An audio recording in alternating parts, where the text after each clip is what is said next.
All right, ETM Hotep. Want to welcome everyone to the Seshu Ma'ani Medjat YouTube channel. Our channel tonight is dedicated to what we call Freestyle Fridays. And normally we would have our Freestyle Fridays, which was a idea, for us to have fun and for us to also test our proficiency in the language of Rodney Kemet and the script of Seshu Medjat. All right, so we call it Freestyle Fridays because we dispense with any reading material or books, dictionaries, sign lists, and we try to come straight from the dome and see how much we know about any particular pictures that some people may have suggested to us or that we find on the internet. And we go through the picture and see how much we can transliterate and translate without the aid of any source material. So that's why we call it Freestyle Fridays. And I also suggest for those who are studying the language to do the same thing because it helps push you forward and it gives you a sense of where you are in your research and your learning process. But tonight we're going to do something a little different. We started from a suggestion by brother Asar Motep to give a go at what book clubs do, where you choose a book, collectively choose a book, read it chapter by chapter, and then you come together and discuss it and give comments or see what questions we could form out of the material or give comments for clarity so everyone can understand what we're reading. So we're going to do that, and we've called it the Medjat Club. The word Medjat is a word for scroll, but in our modern times we would say book. So it's a book club. So our first book that we are going to jump into, well, actually, before I do that, pardon me, before we get started, we always have been accustomed to reciting the offering formula. All right, so that's been one of our things we've adopted from Dr. Raketi Amin. So before I go any further, if Sonnet Emiket could give us a recitation of the offering formula. Definitely. Dua. So as you all know, we recite the offering formula, and if you're watching, feel free to recite it along with me. Hotep Tinesu, Wasser Neb Jedu, Necha Neb Abtru, DF Beret Cheru, T Henket, Ka Apet Shes Menket, Het Nebet Neferet Wabet Anket Necha Im, Inkani Imaku Aku Maakiru. And what he says is, an offering the king gives Osiris, Lord of Jedu, great God, Lord of Abydos, so that he may give verbal offerings in beer, bread, ox, fowl, alabaster, and linen, everything good and pure on which a god lives, for the car of the revered ones, the ancestors, justified. Okay, excellent. All right, that's how we do it. That's how we start everything off. And for those who may be wondering about the offering formula, who may be hearing it for the first time, we've done a hangout and discussed the offering formula as a topic of one of our hangouts. And then we've also have done work on an actual offering, a few offering formulas in terms of our Freestyle Fridays. So please check our archives for more information about the offering formula. All right, so we're going to jump right into it. So so for this endeavor, we have chosen for our first book. It is a book called Prophets, Lovers, and Giraffes, Word Classifications in Ancient Egypt. And it's a 2002 publication by Orly Goldwasser. All right. Now we've posted it up in a Seshu Mani Medjat Facebook group. For those who aren't a member, join the group and participate in our conversations, because we'll probably talk more about the book in between the actual Freestyle Fridays inside the Facebook group. All right. So, but we've suggested it for quite a while, gave everyone a chance, actually a week, to read chapter 1. I'm going to go through it chapter by chapter. So we're supposed to have read chapter 1 by now. So again, the book is Prophets, Lovers, and Giraffes, Word Classification in Ancient Egypt, 2002 publication by Orly Goldwasser. All right. So I guess we can jump in. I can share my screen and we can kind of walk through it and give comments about the sections, each section at a time, or raise some interesting questions about it. And for those who are watching, I'll do my best to monitor the chat. But it's for this kind of exercise, it's kind of hard to really have some interactions. But if you have questions, then by all means type them in, and I'll myself or someone else will monitor the chat, and we'll try to bring it up in the discussion. All right. So, but let's start off. What's the benefit of doing this idea, period, book clubs, period? Because book clubs, people do book clubs all over. I know, for example, ASCAC, in their regional areas, they have book clubs, and I participated in those. So maybe we could open up with the benefit of doing this kind of study on a book club, and then specifically this title, this particular book that we chose. What's the benefit of it, and then we can kind of get into the material. So I'll open the floor with that question. What's the benefit of this kind of book club? Let me start off with one of our the mottos that we say often. If you want to go fast, go alone. If you want to go far, go together. So I think working in a group like this will definitely help out a lot more than just trying to do it on your own or read it by yourself. So do you want testing? Can you hear me? You. All right, I was gonna say this is brother Antoine Germain, also known as Hush Your Mouth on Google. Want to see who was just speaking? If you could just introduce yourself. Oh yeah, Hotep. This is your brother June. Hotep. Yeah, and I apologize. I didn't introduce everyone, but as you open your mic, please introduce yourself first so that everyone knows who we have in the house. And by the way, my name, or Reni Wujau Meneb Erimaat, and everyone can call me Wujau, and it's pronounced Wujau. A lot of people butcher up my name, but so that's me, and I'll be running point for the night. And again, the floor is open. Mic is open. I was just gonna say, this is brother Antoine. I was gonna say that one of the main benefits is the fact that you don't have a lot of people who are indulged in this type of material, not unless you're in a university setting or atmosphere that allows that type of interaction. And so having a book study and a book talks give you a chance to build with like-minded individuals and to gain different understanding and different perspectives. Indeed. Anybody else? Peace. This is Brother Asar. I'm the one who came up with this suggestion, and I didn't really get too deep into the benefits of the book club versus some other form of learning, but what we're doing here is kind of just a tradition in which I'm a part of.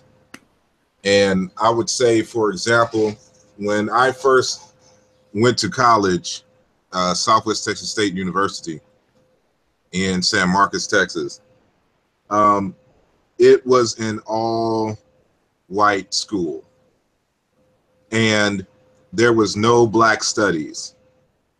And so if we wanted Black studies, we had to study it ourselves. And so when I got there, the Greek fraternal organization Alpha Phi Alpha was suspended for hazing. And they were pretty much the organization that would bring in speakers to, try to have some sense of, Black intellectualism, to come through the campus. But when I say that this is a white campus, this is a white campus, it's on some higher learning type stuff. So so they were suspended, and they, instead of just hanging it up or whatnot. What they did during their suspension, the organization was suspended, but of course the students still remain. And so students can still create other organizations. So what the Brothers of Alpha did was they created another organization so they can keep the Black Studies going. And this organization was called Kumasi. And what they would do is, you know, it was basically, you know, a student-run Black Studies program. And every week on Wednesdays, we used to meet at some room somewhere, and we would go through material for which we were self-taught. So, you know, if we had books assigned, you know, saying to us, we had to read a chapter, and then they would randomly pick somebody for the first 10 or 15 minutes of the meeting to give a synopsis of what it is that they read. And so, you know, this is kind of born out of that tradition for which I'm used to, you know, for where it's, if we want to learn something, you know, again, it's just as the gentleman stated earlier, you know, if you want to go fast, you know, saying go by yourself. If you want to go far, you know, go together, something like that. I know I'm messing it up, but you know, that was the attitude. And so, you know, everywhere I've gone, that's just kind of been the thing. That's what's helped us, you know, in terms of the autodidacts, you know, really hone in on our knowledge. So, you know, by having these type of book clubs, so to speak, and study groups, research teams, you know, you have the ability. It's almost like when you are, I don't know how many of y'all actually work out, but you know, when you try to work out by yourself, you know, you're prone to get lackadaisical. And, you know, you may not go into the gym that day because, you know, it poured 4 drops of water outside and you felt that it was going to rain or something, whatever. But when you have a crew, you know, it just motivates you, you know, saying to get it done. And you know, you do more when you're in the presence, you know, of people who you respect, and y'all all have the same goal. So within that frame, I felt it necessary, you know, to go beyond simply just reading the text and to really start getting into the Egyptological literature. So not only are we reading the text ourselves and interpreting ourselves, we get to look at what other scholars are looking at in terms of the primary text. And what are some of the modern and historical arguments concerning certain features of the writing script, its association with the language, its structure, and stuff like that. And so I suggested, you know, I know I can make a suggestion, you know, and, you know, 1 or 2 of y'all may follow. But if we have a group thing and we're all looking at it together, then, you know, we are all growing and learning together. And, you know, this is kind of, you know, the thrust behind it. Okay, yeah, that's good. That's the kind of spirit that I get out of study groups. And I know that University Kemet Press under Daka Kilimanjaro and his wife and Yahra, brother Yahra, they have written a book called Study Teams. I believe it's called Study Teams and Research methods and things like that, which encourage this kind of endeavor. You know, get together and study and walk through things. And like I said, ASCAC had also encourages and done the same thing for the same reasons that you mentioned, because this you know, the kind of work that we need to study is not included. A lot of it is not included in your standardized curricula that we see around in college or well, definitely not high school, but on the college levels. as well. So gives us the opportunity to expand our knowledge and everything. What I want to do is, well, let me introduce the panel, and then as you all speak, you can introduce yourself as well. But on the panel, we have the brother Sean, we have the brother Satep, brother June, our brother Antoine, sister Sonette Emiket, and brother Asar Motep, and then myself. So, and others may join in with us as we go along. All right, so I'm gonna share my screen so we can kind of walk through it. Let me just get my screen shared.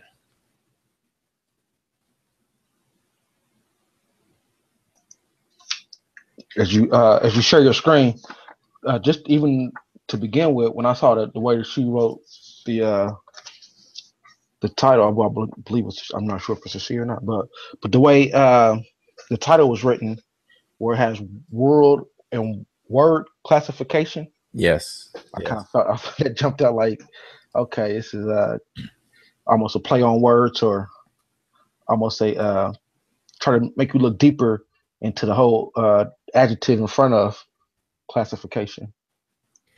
Yeah, and that's a good point, because when I first read this book, it was a while ago, and this is kind of what started me to look at something that I'm building a larger conversation for, which is taxonomy, ontology, and cosmogony together in a conversation, to build up a conversation about those. And as you read through this book here, you're going to see that, as the title implies, prophets, lovers, giraffes, world or word classification of ancient Egypt. And so I don't want to jump ahead, but I guess y'all want to go through the introduction as well, or just chapter 1? I guess the introduction wasn't really, a couple of things she said in the introduction that probably needs to be highlighted, but we can go straight to chapter 1. But if we're going to go straight to chapter 1, then I just wanted to highlight something she said in the introduction.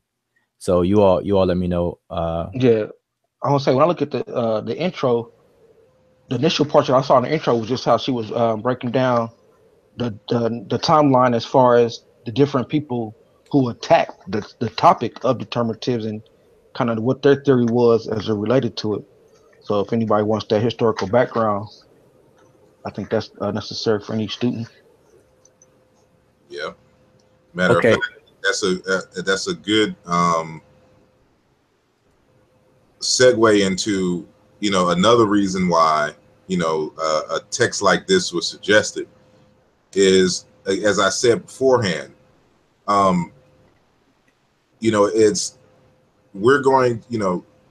we are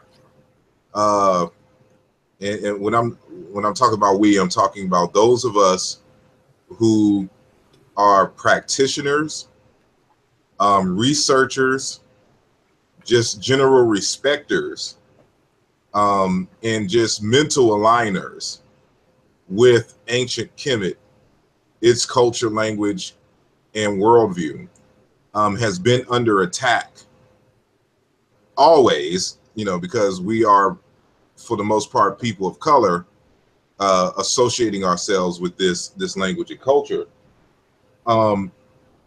But more recently, the attacks have, again, have resurfaced, have become more sophisticated, and are coming from all different types of directions.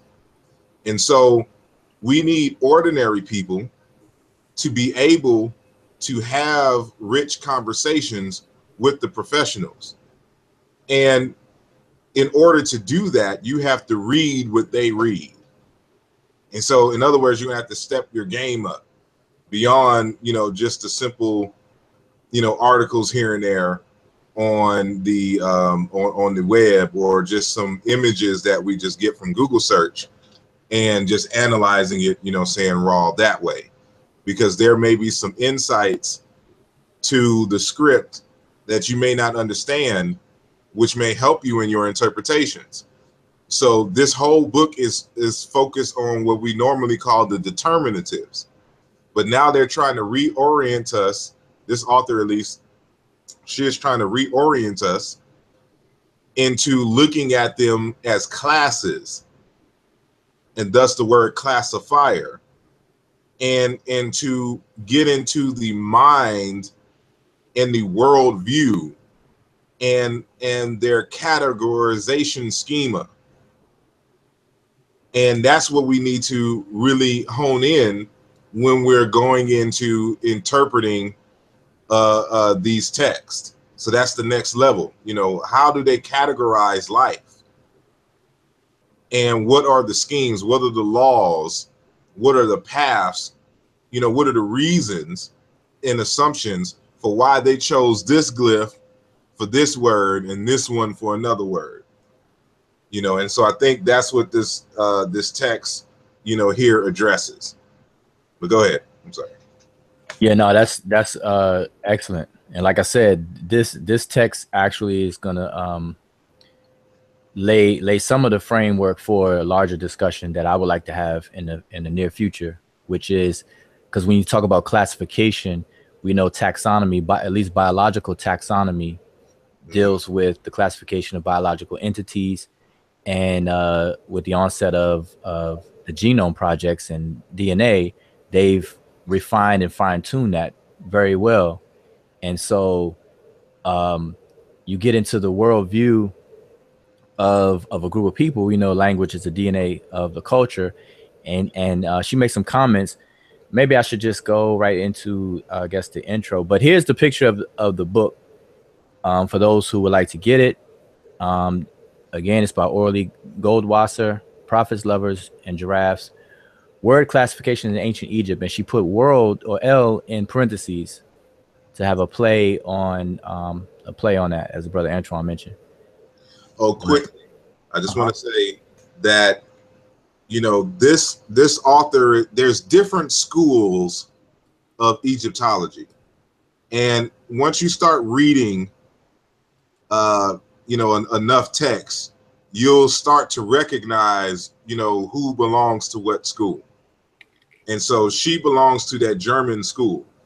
And when you start reading some of the text from the German school, it's on a totally different level than probably some of the stuff that you've read already. So this is one of those texts from the German school. Yeah, I've noticed that about the different schools has its strengths or it's more narrow focus. And like you have the German school, you have the Waterbach, Egyptian Sprach, I guess that's how it's pronounced, which is probably the most comprehensive dictionary that we have to date, comes out of the German school. And then a lot of the people of the American school were student. I know Breasted was a student of the people in the German school. Then obviously you have the English and the French, and then we also have the African school.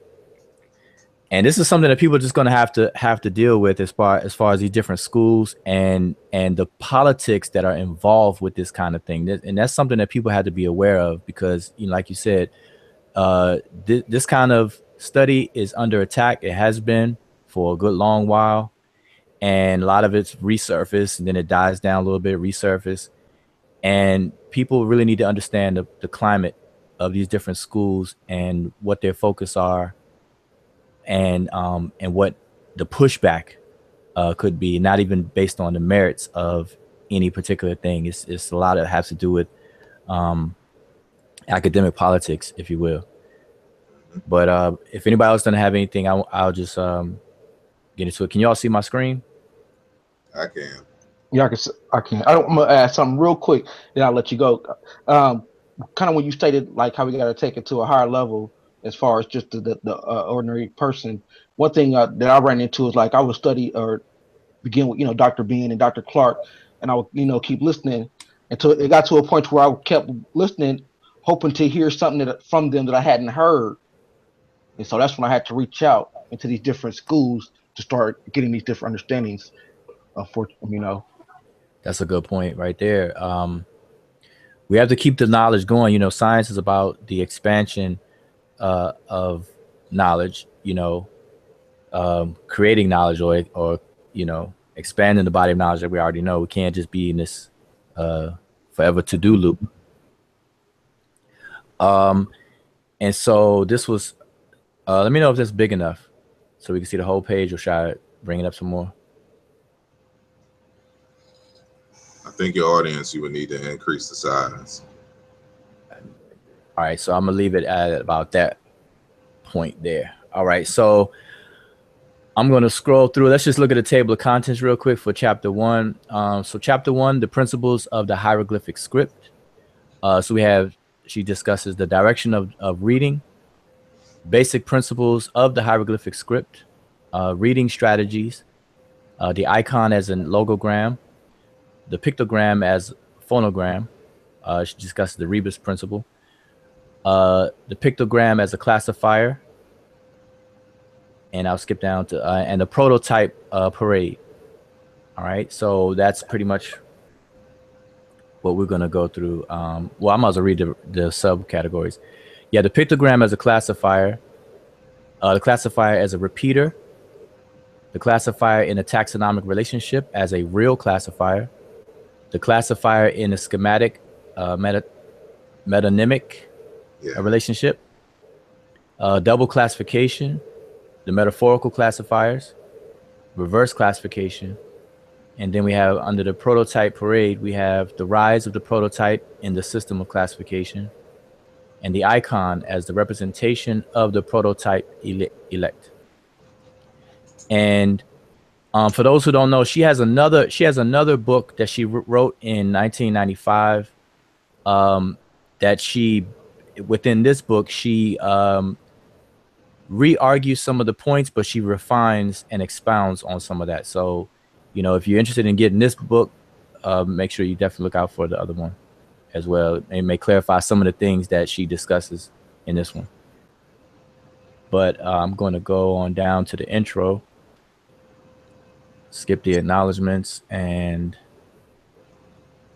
all right. So, you know, you all, as far as on the panel, you know, you all kind of let me know how you want to proceed, but I'm just going to kind of go page by page, and we could kind of just pull out some highlights and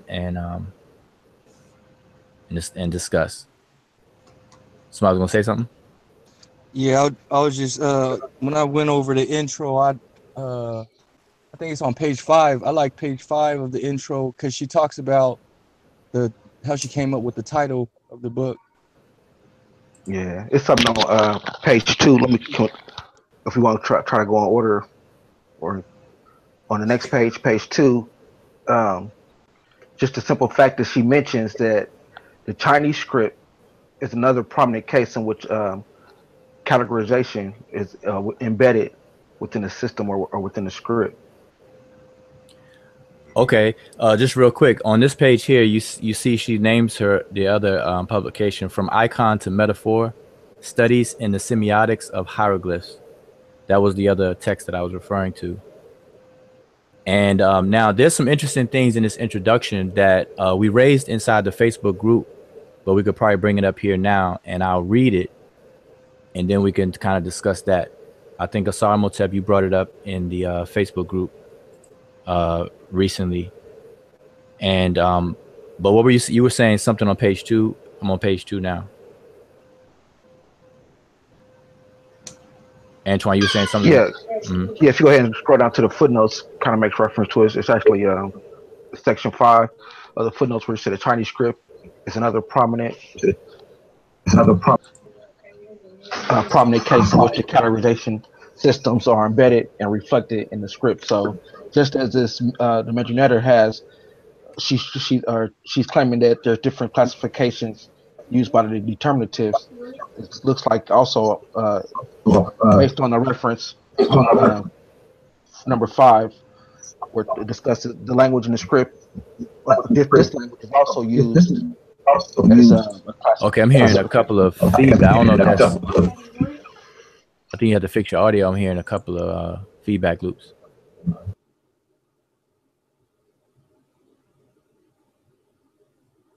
Oh, that was on the SARS.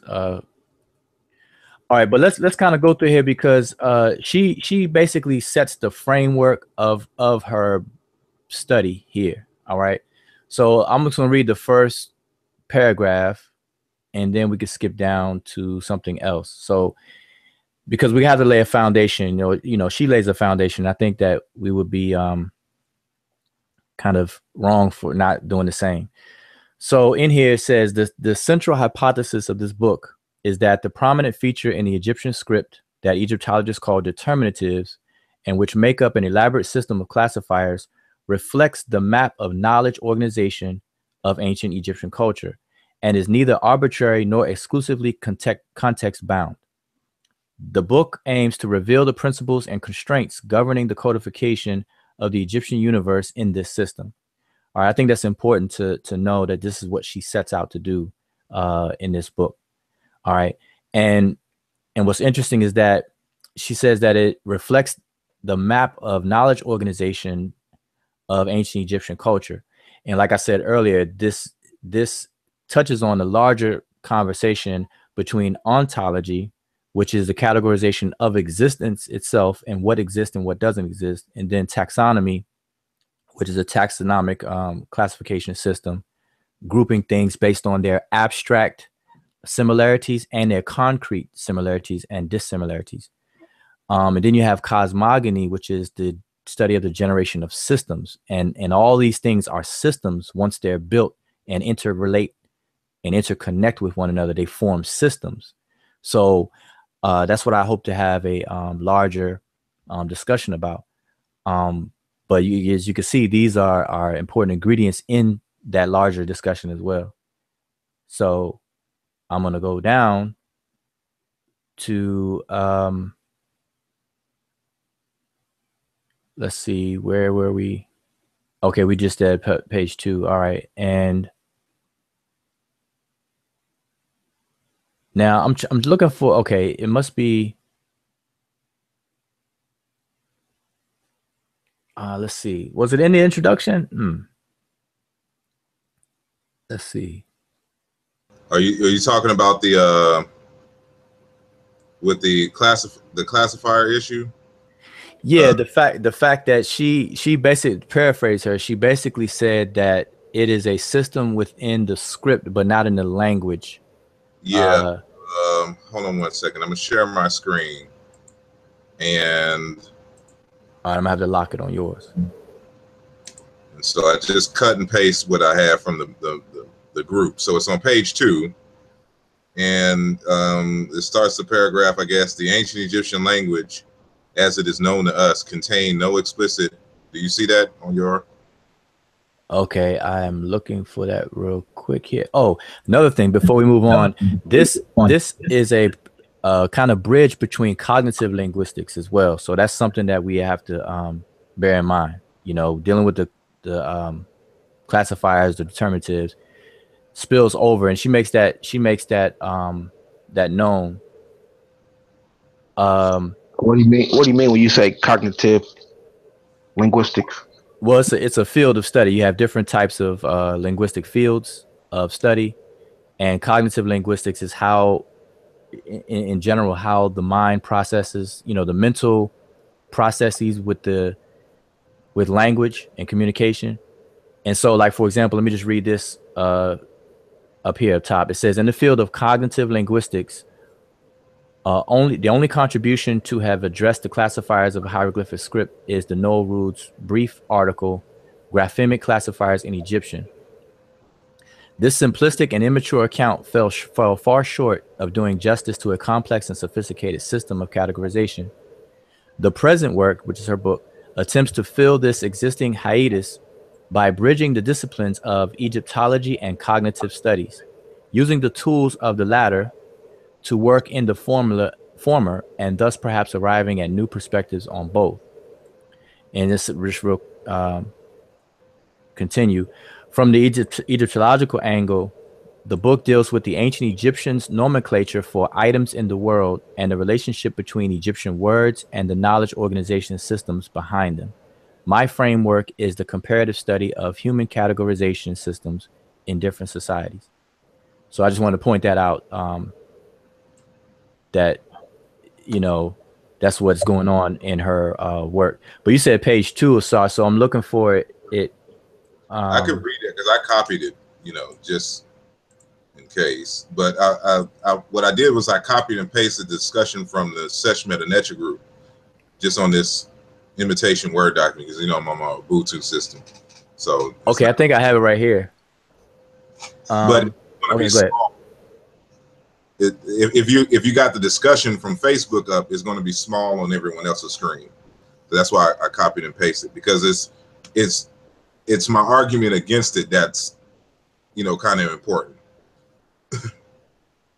Okay, now go ahead, because I thought I saw it inside the book that I'm sharing, but it's up on your screen, sir? I'm sorry. So is it up on? It's up on your screen. It's up on your screen. Yeah, y'all can't see it. Yeah, there you go. I can see it. I had to lock it on your screen. You can go ahead and read it. Okay, so, you know, again, this is just from the Facebook post, so there's added information here. But what we're talking about is on page 2, Goldwasser, 2002.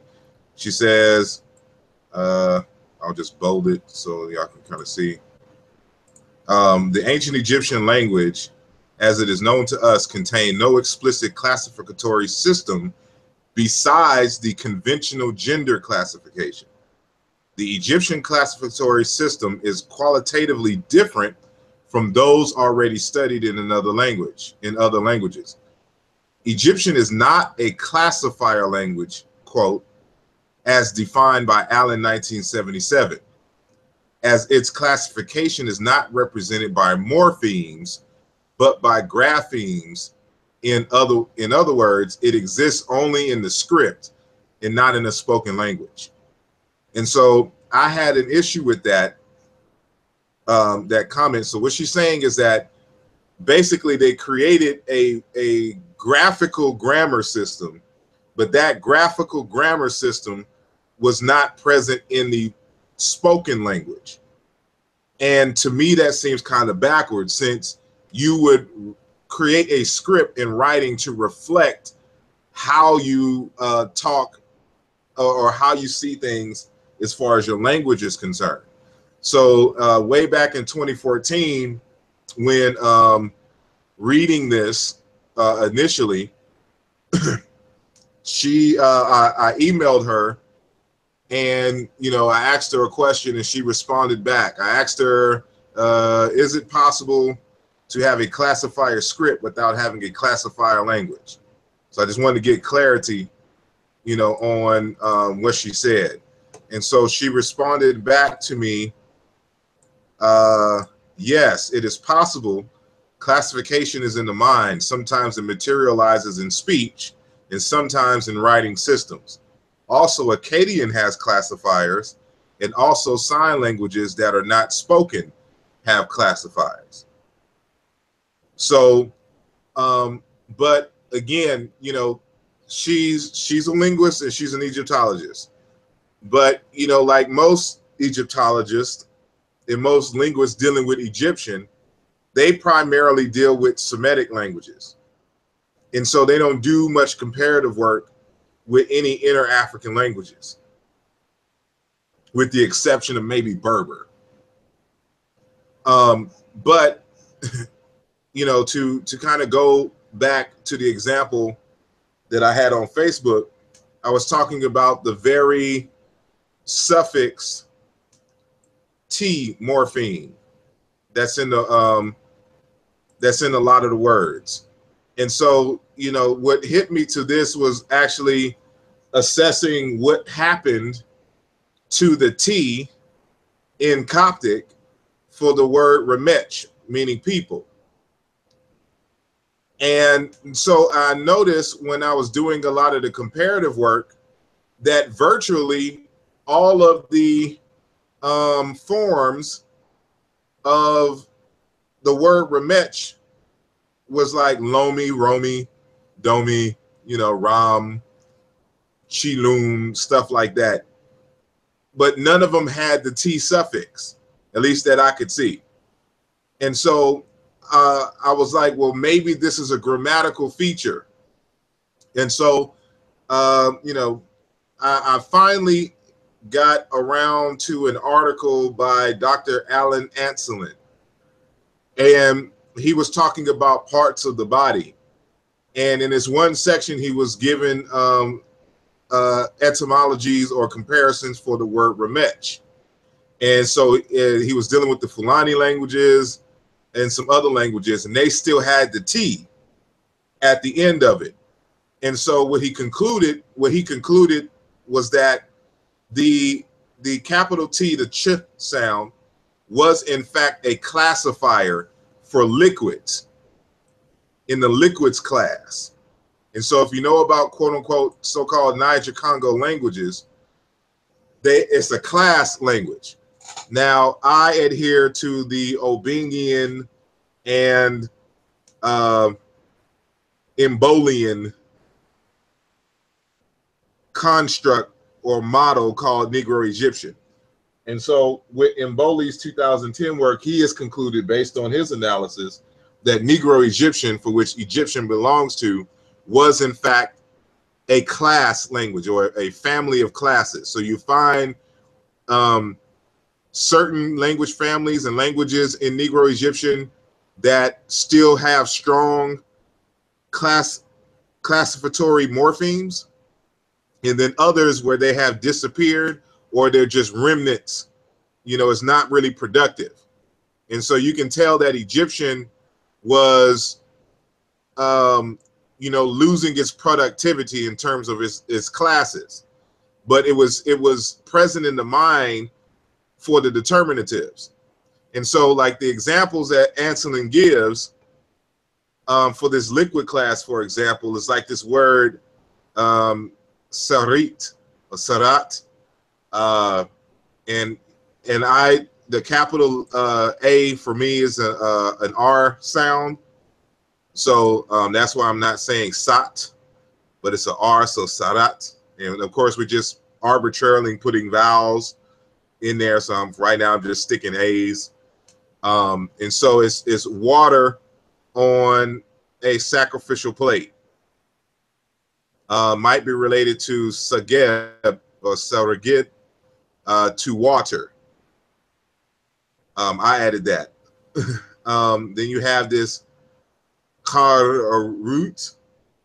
And in this context, this actually might have, you know, been a vowel since it's so close to this other R here. So it may have just been a modifier. So we'll say karut for now. And so it says waters, stretch of water.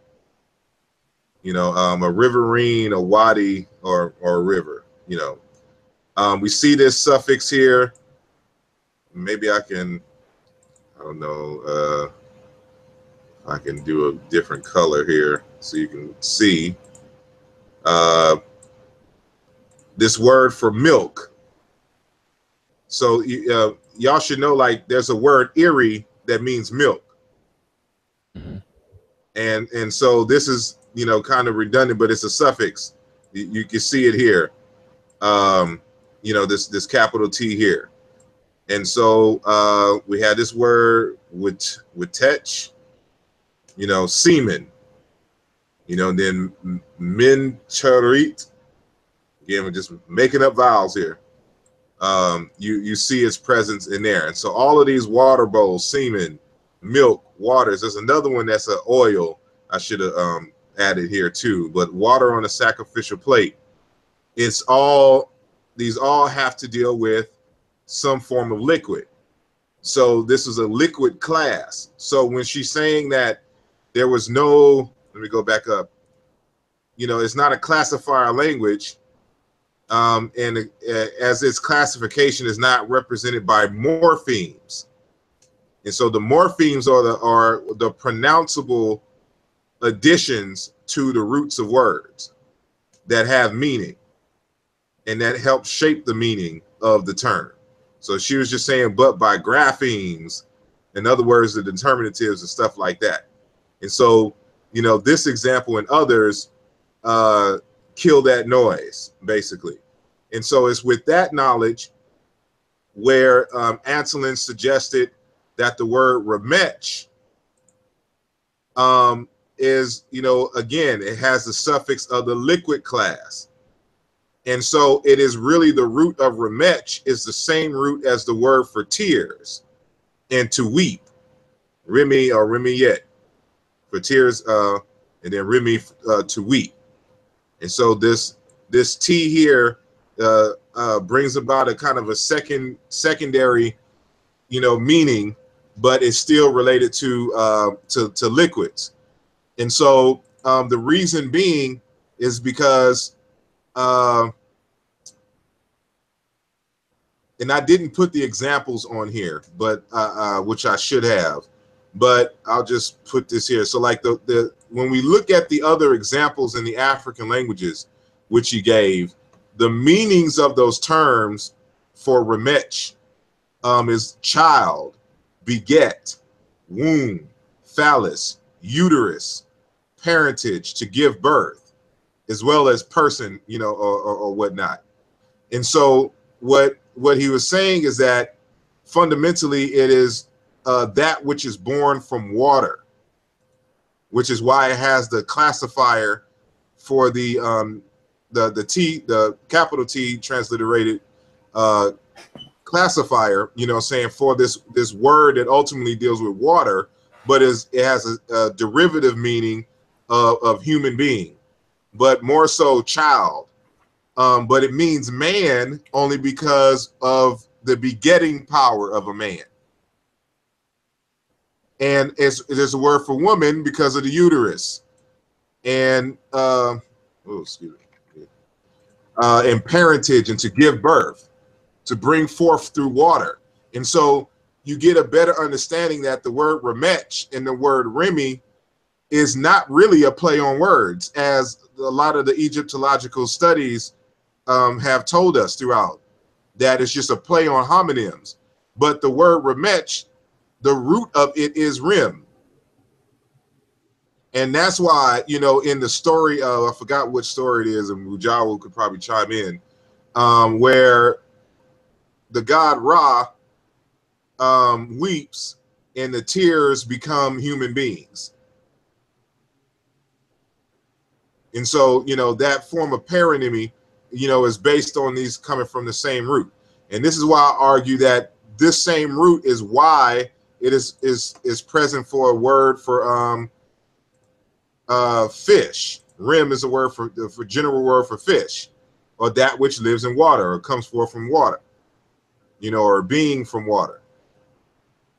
And so what I did after that is to show that an idea of a person coming from a root meaning water can be found in other words in Egyptian without even the capital T suffix. So, we know, for example, this root here, atom, and maybe this word atom is actually the predecessor, the older variant of this word rim. And I say that because, and this will come up in the next book, the R sound in Egyptian comes from T. And like when we talk about Ra, for example, the other dialectical variation of Ra is Aten and Atum. And so Ra is just a dialectical variation where the T became R. And so this word rim or whatnot, fundamentally, even though it doesn't really survive in the script, or at least I haven't been able to find it without the suffixes dealing with water, the suffixes here, we get a sense of what it is from this word itum or yitum, a body of water. And then notice here, timet, a fish, the same as what we see here. And then timarit, with the feminine T, ancestress, mother. And in the collagen language, they have this word tum, to give birth. And so that's what makes someone a mother. You can't be a mother without having a child. Oh, I should say this, biologically. All right, let me jump in real quick because you gave us a lot. So what I'm getting from the first part, which was saying the tether rope, which is the capital T, manual decodage, basically, even though it's a morpheme, it's almost like thinking of it like it's a determinative dealing with having to do with things that deal with water. basically. And so that's what a determinative really is. It's almost synonymous with classifier or class. And so you know, if I was to say like an example of what I mean is that there's this word into. It's a root word, into. It means being or body or person. Now in the so-called Bantu languages, there's different classifiers that you can put in front of the word that give you a different context for the word. So if I say mu into, that mu is a noun, a human, it belongs to the human noun class. And so it's a singular. So it's mu, person. Mu into is a person. A muntu is a person. So if you say ba into, ba is the plural of the mu human class. So it's human beings. Ba into. If I say kintu, that means a thing, an object. So it's a non-human class. It's just an inanimate object, a kintu. But if I say hantu, I'm talking about a space, a location, a place to be. So that's how the classifiers exist in a living language and is built on a root. So we see the same thing here. So there's a liquid class, like Bantu has a liquid class the same, but its liquid class is a ma, which may actually be suffixed here. This is what I suggest, that the M in Rimich is technically the water class that was fossilized in Egyptian. So they had to reanalyze the word, and they put another classifier at the end of the word dealing with water. See, now you jump back, you jump to that RM. Now with that RM, you got to wrap your mind around the fact that you said that changed to TM. No. TM changed to RM. And that's another lesson at another time. But just understand this, that for many words in the ancient Egyptian language that begin with R, historically, it was a T sound. So for example, as I mentioned earlier, the word Ra, which we say Ra, is really Rek or Rich. It's a Ch sound at the end of it. And historically, that was a ng sound. And that ng in Egyptian, the G or the velar, the voice velar aspect of it, was absorbed or dropped into the N sound. So all you hear is N. So you say Aten. That's the older version of the word Ra, Aten. And in Bantu, we say Tangwa. And we're actually, Ra is, and I'll just write it out here, is really R.W. There's a W at the end of Ra. And there's a language in Nigeria that has a close pronunciation,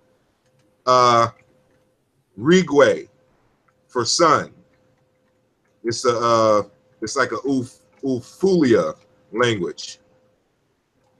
Ufulia, I don't know. It's something like that. Ufulia, something like that. That's the language.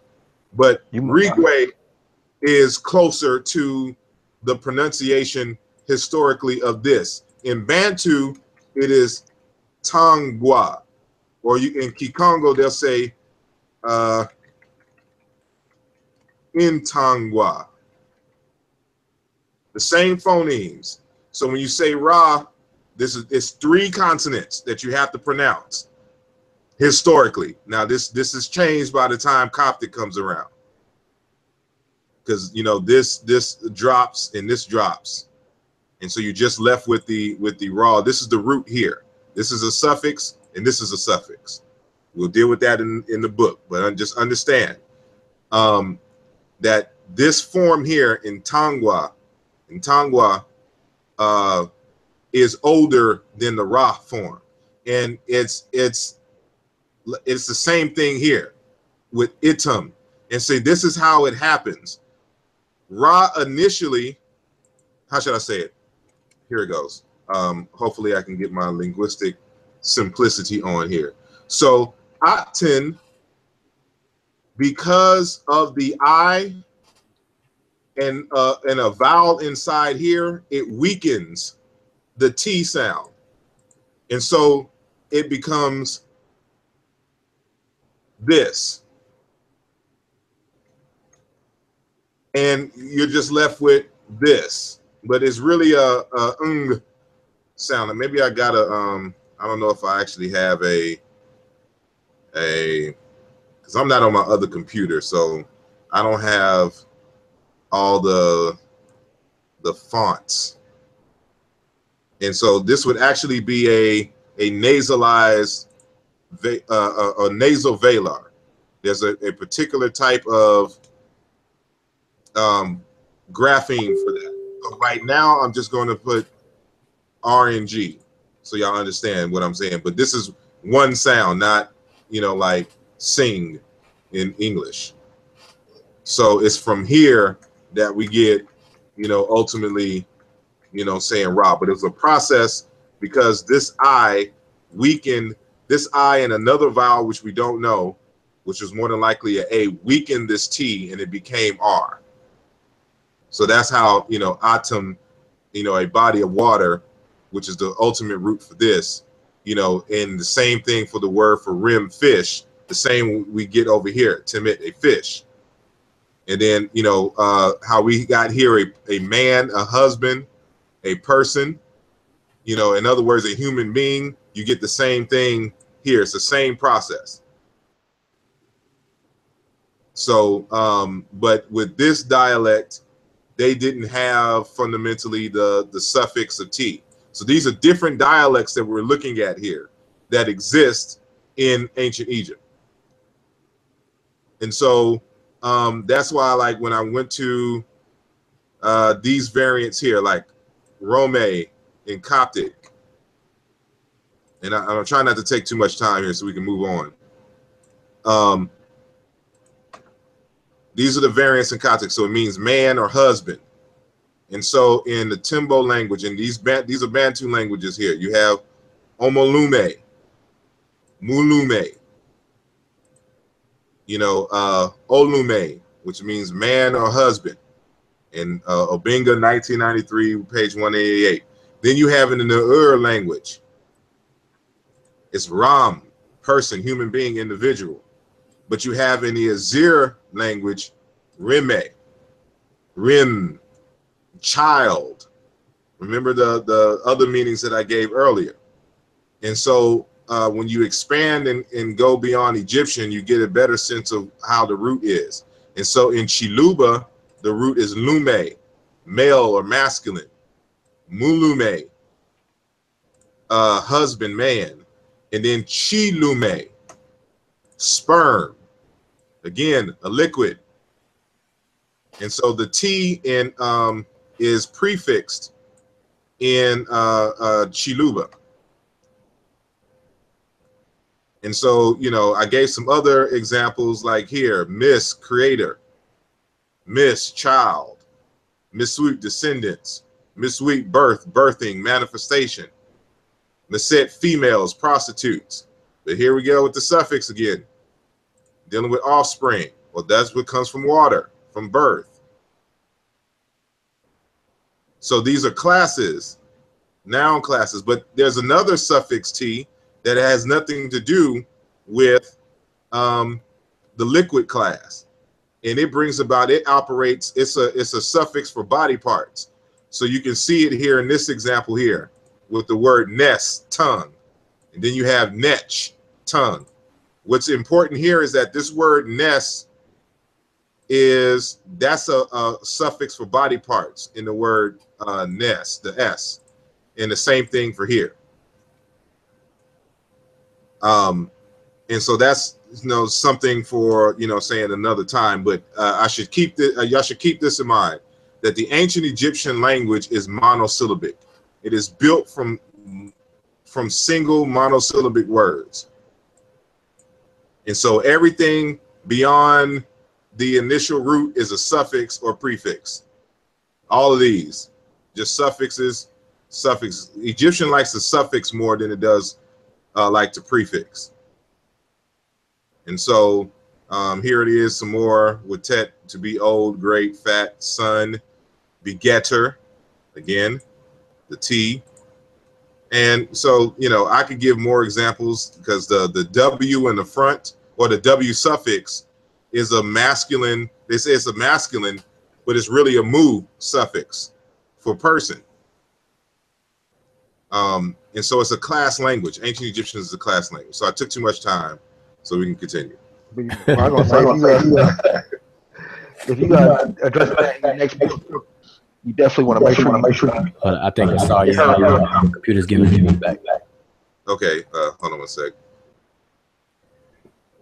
Stop sharing.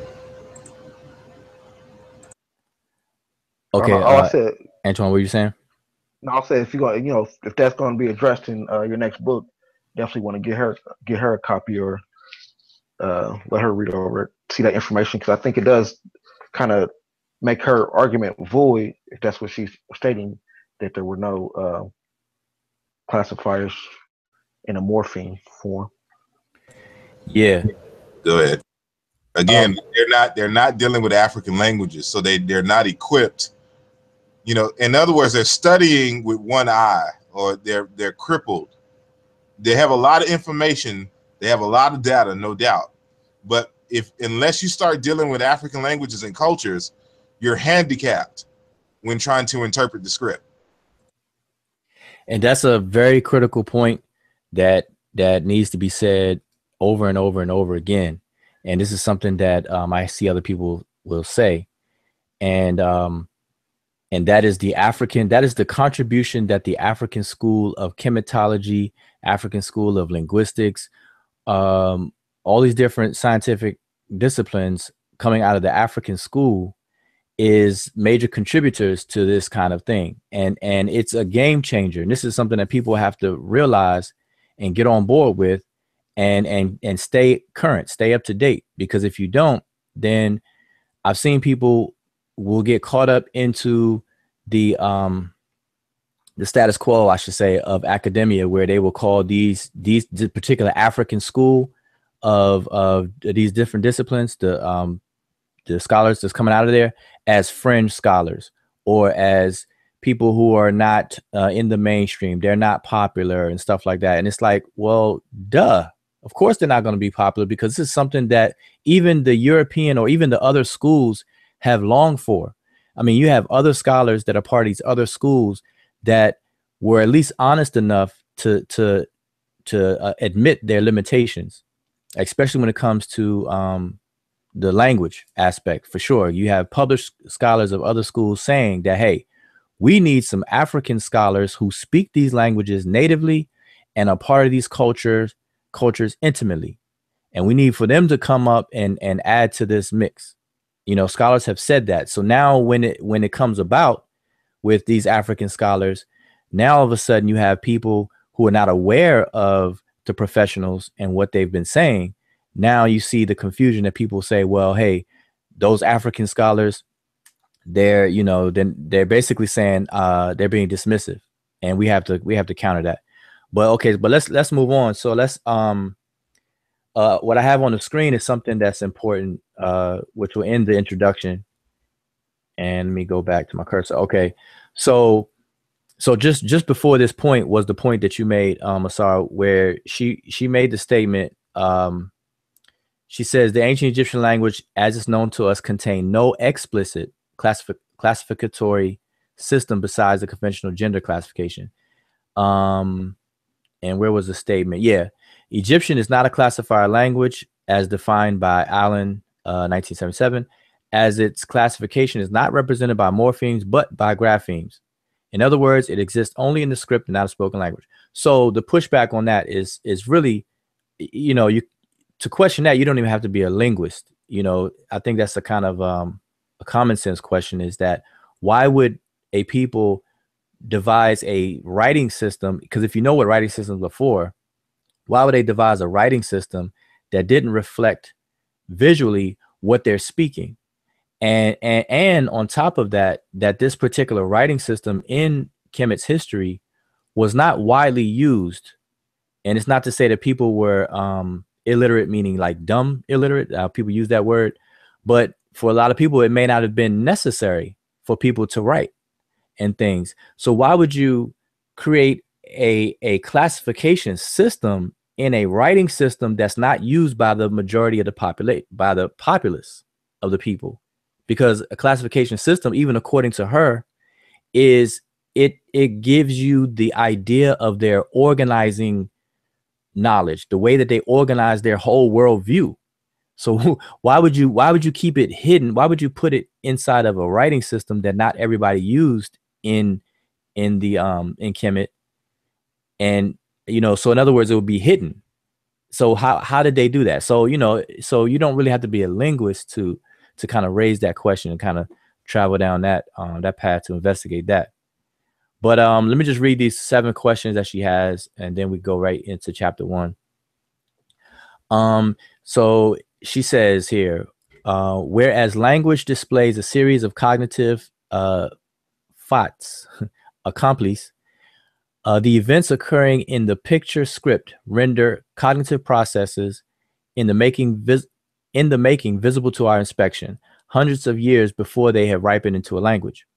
In the case of the classifier system, this visibility bears directly on and may sometimes provide decisive answers to a number of crucial questions in cognitive linguistics and ethnobiology. So here are 7 questions she raises, or that it may provide answers to these 7 questions. Number 1, are categories prototypically based? What cognitive role is played by the prototypical member or members? 2, are there evident proofs for the existence of covert taxonomic categories? That is, taxonomic categories that exist in the mind but have no representation in language.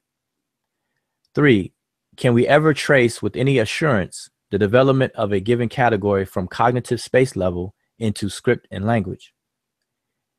4, what is the structure of a given category in cognitive space? Is it taxonomic, schematic, or both?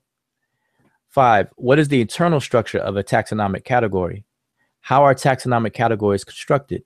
And do their members participate in any schematic relations?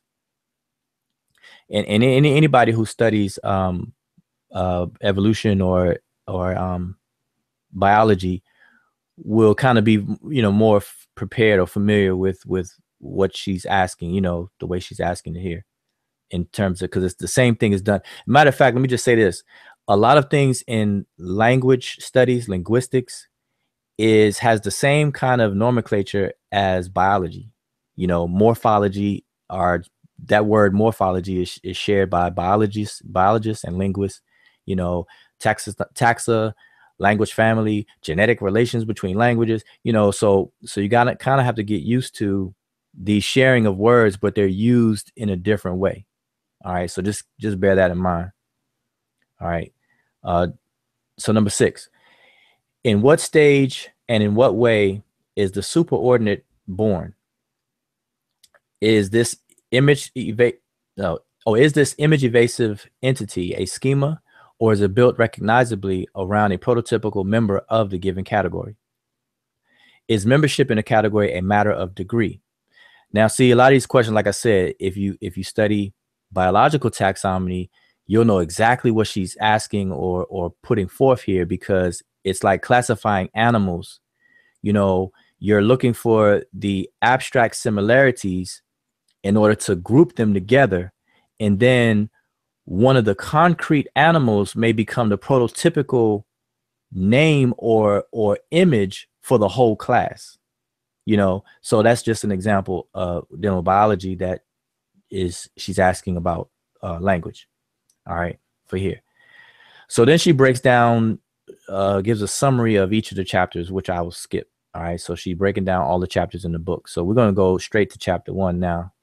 And I believe we are right about here. Okay, so now we're at chapter 1. So we'll spend some time, our remaining time, into chapter 1. But before we move into chapter 1, let me just say, does anybody on the panel have any, before we do this, any comments or anything? Or did you see anything from the chat? Because I know, see, we have an audience, so sometimes doing this, we can easily get caught up within ourselves. So I definitely want to kind of keep the audience in mind, the viewers in mind, what we're doing. So I had a quick question. Was anyone else from the group that was interested in getting in the hangout for the conversation? Oh, inside the Facebook group? Yeah. Let's see. We don't have any room. 1, 2, 3, 4, 5, 6, 7, 8. We have room for 2 more people. If yeah, we have room for 2 people. I guess we can do a first come, first serve on it. So type into the chat if you like to come on in here and participate. All right. I mean, if you have something to participate, not just to come and listen, because obviously you could do that on YouTube. But if you read chapter 1 and you have some comments to make and things like that, definitely raise it, make it known, and then we'll first come, first serve. But okay, so let's go into chapter 1. So her chapter 1 is entitled The Principles of the Hieroglyphic Script. And a lot of this we should be familiar with, but she gives a little more insights on a few things. Now, should I just go ahead and read through, or let me see? No, because I think, like you said, most of it we're familiar with. The first part, I think the part that, I guess the part that really got me was when she started breaking down the different classifications. Okay, so let's kind of speedball through this beginning part. Basically, this is stuff that we should all be familiar with. The fact that she describes hieroglyphs itself, and the fact that it's from a Greek word, and where they're found, and the style. So you have sunk relief, bas relief, and what they portray. They're all pictographic or iconic, and that's another term that she uses. And a lot of, when you're reading this book, and book by professionals, definitely pay attention to the terminology. All right, that's very important. Create a little side notebook of these terms, look them up, and get used to them, because it will change the way that you discuss these things and what's going on in the language. Okay, she also says in the second paragraph the fact that hieroglyphs, for the most part of their the majority of the lifespan in use, were a pretty fixed number until the later Greco-Roman period. All right, so, and that's pretty much the consensus among scholars. And she gives the name of the hieroglyphs as Medjat, and the individual, which we all know, the individual hieroglyphs were called Tit, which means a sign, image, or icon. And she shows an example. And now what she also points out is something that we always point out: the fact that the hieroglyphs, the formal carved hieroglyphs that are very iconic in their, or pictorial in their nature, that what they're calling a hieratic, and even what people will call cursive hieroglyphs, they're all closely related. And she echoes the fact that it's almost like our print versus handwriting, cursive handwriting, relationship between those two. And so she summarily treats them the same, in terms of the writing. And I'm trying to find out where she exactly says that. Yeah, I don't quite see. Well, here it says, the texts discussed in this book include hieroglyphic and hieratic texts, as well as texts in cursive hieroglyphs ranging from the beginning of Egyptian history, 3000 BCE, to the end of the New Kingdom, 1000. I was trying to see where she made that statement. But nevertheless, she basically is treating them all the same for the purpose of this particular text. All right. Now, section 1.1, the direction of reading. We should all be familiar with that. I'm going to skip that. And that's the consensus. We're all in agreement on that. And now the basic principles of the hieroglyphic script, and we should all be familiar with this. I'm trying to see what stands out here. The principles of the script. She's talking about the biliteral, triliterals, and what's called the unilateral or monoliteral signs. So here in this last paragraph here, hopefully y'all can see my cursor.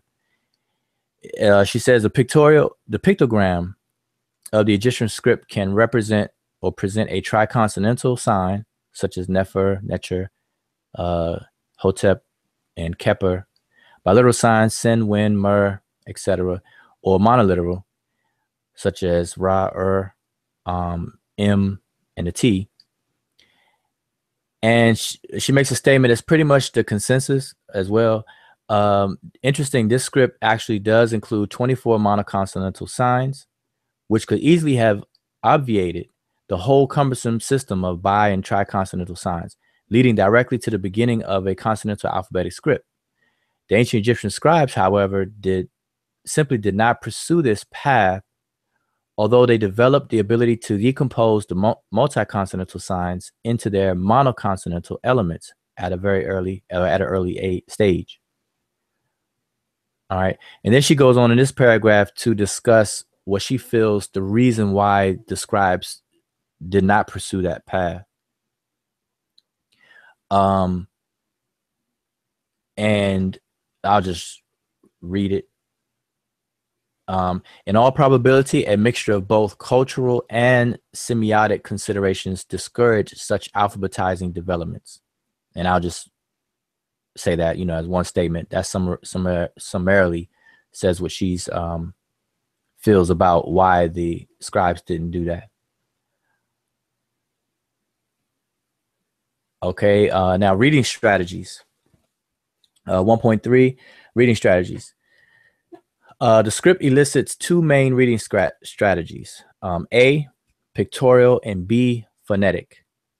All right, and basically pictorial, the signs function through its iconic reading. And the two chief forms of iconic function are logograms and classifiers. For example, per for house and Yahoo for stable. And so what she's saying here is that this one sign right here, which is, I guess, the famous biliteral everyone should be familiar with, by itself represents a logograph for the word per. And the per means house. But then here, it doesn't function as a logograph. It functions as a classifier. And this word, Yahoo, means stable, so this is classifying it. And we're familiar with that.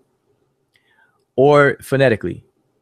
And phonetically, then the iconic rendition has to be abandoned, or the pictorial value of this sign or this glyph is discarded. And so only thing that's left will be the phonetic value. So it says the only relevant information is the phonetic value of P and R. All right, and those are called phonographs. And so here are some examples of logographs. And we have, I'm just going to read these three. Chesem, which is dog. C is man. And Ka, bull. And you all see the rest.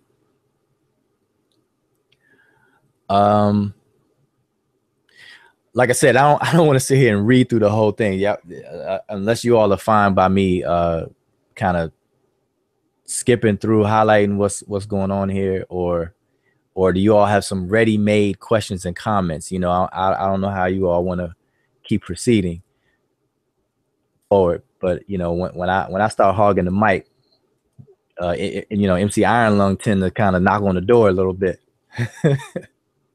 So. Like I said, the only part that really caught my interest was when she started going into the different classifications. I was definitely interested in discussing that section and getting a clarification of maybe a better way, and if it's something that we should be using in our studies. Okay, so let me just highlight some things that that I think is noteworthy. All right, so because a lot of this stuff we're already familiar with, and hopefully our viewing audience should be as well. So I just gave examples of logographs. All right, and so I'll read this. It says she says sometimes, however, the pictorial meaning stands as a metonymic relationship to the signified. And so here's some examples. We have sejim, which means here, iwi, come, sesh, scribe, and desher for red. And so the explanations are here and ear, come and legs stand in contiguity. Stand in the contiguity relationship of organ and activity. So we have the organ and then the activity, organ, activity. But then you have the scribe and the scribal palette stand in the contiguity relationship of owner and tool. So we have the tool and then the owner.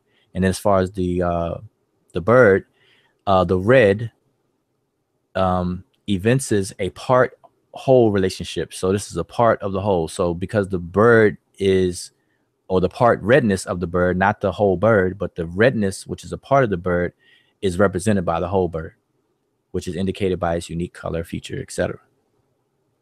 So that's noteworthy to understand that.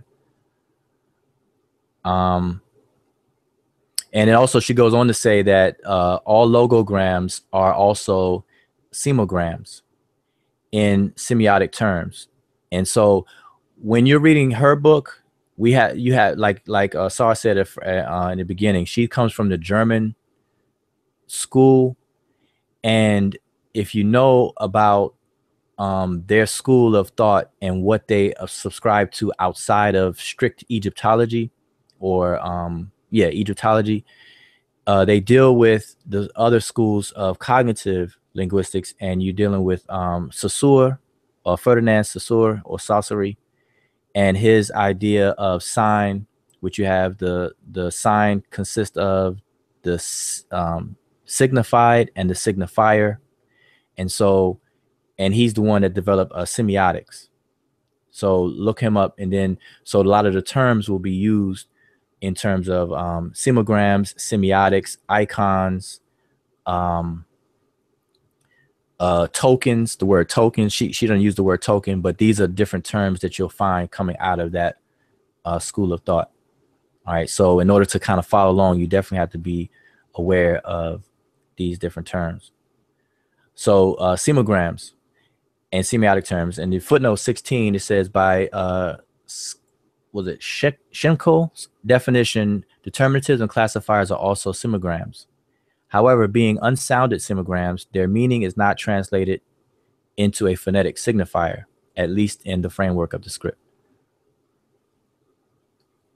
All right, so that would be contradictory to the with the T. Well, that supports what a lot of Egyptologists say that the determinatives are what we call determinatives, classifiers are silent. But what she's saying, well, here is saying that all logograms are also semograms.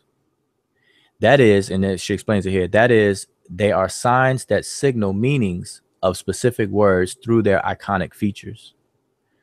So we see examples of these.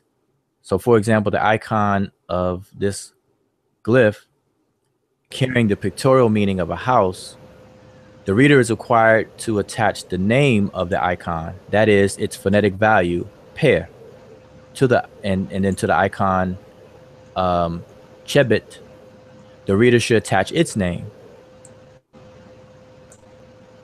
So now different scholars explain this differently, but it's not contradictory. And so, basically what she's saying is that this particular sign has a name. That name is also is a word for the meaning of what the sign is. And so some scholars will say, well, hey, a logogram or that single stroke, the single stroke that's under these different signs, what you see is what you get. It's supposed to tell you what it is, what it is, type of thing. You may have heard some people say that. Now, with that, I've found many words where it's clear that the stroke cannot mean that you were to take this object literally. Exactly. Now that's what I'm saying. Her explanation is a better explanation, because when Egyptologists say, hey, that they call it a logographic stroke or vertical stroke, it means what you see is what you get, then that's not true.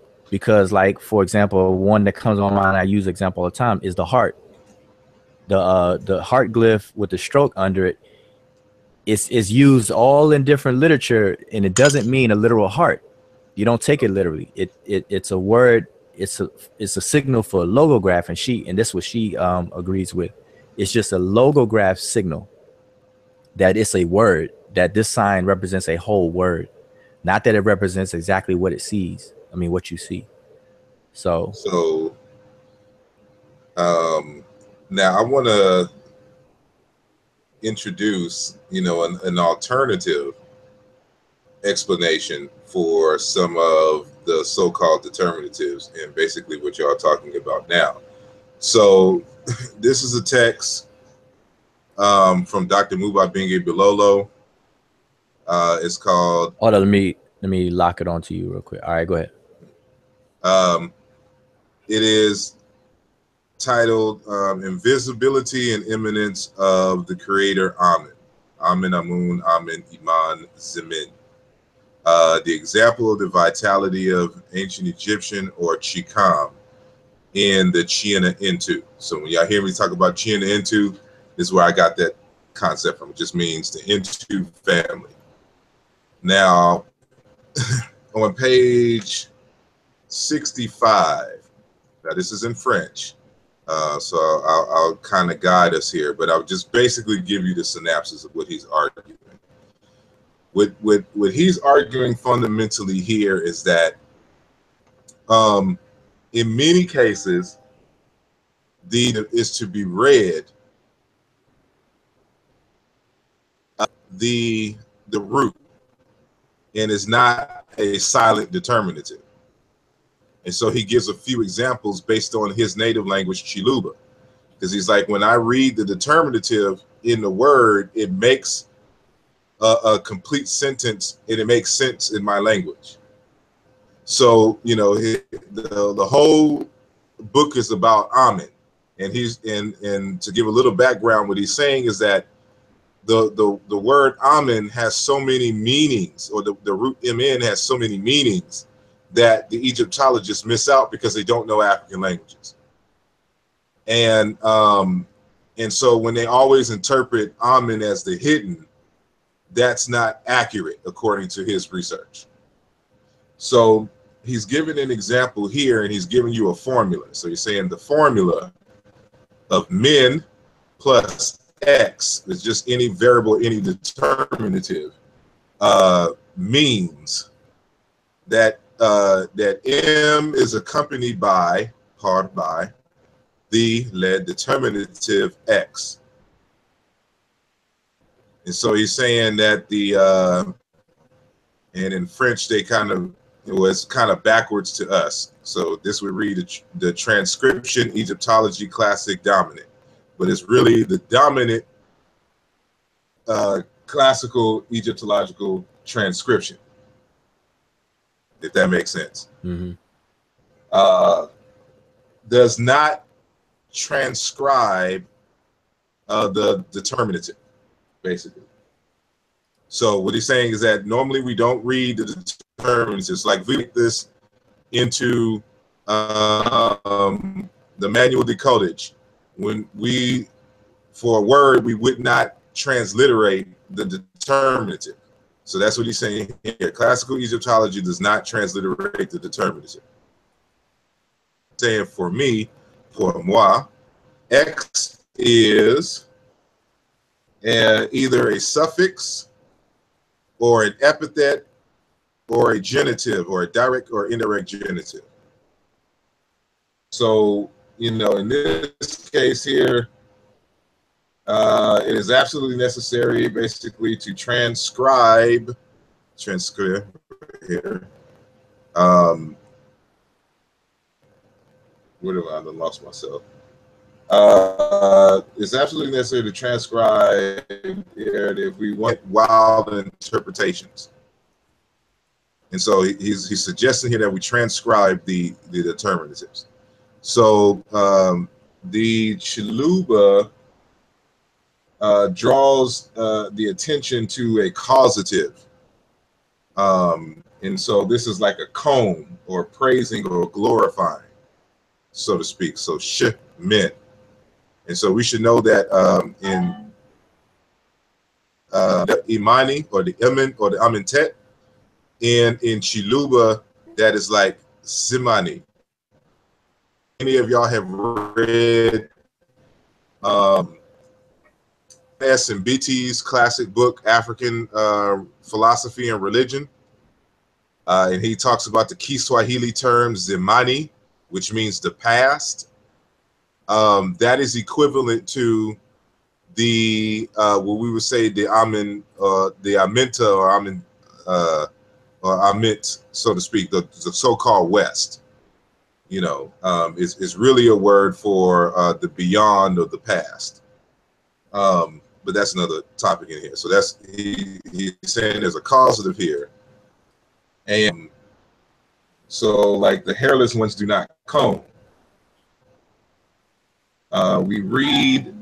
Let me see. We read men, but in reality, it should be Simin or Nesim. So that's what he's saying here.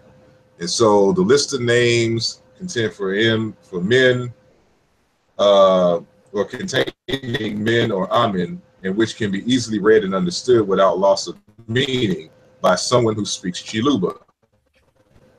This is very long for people who can read this, you know, by reading the determinative.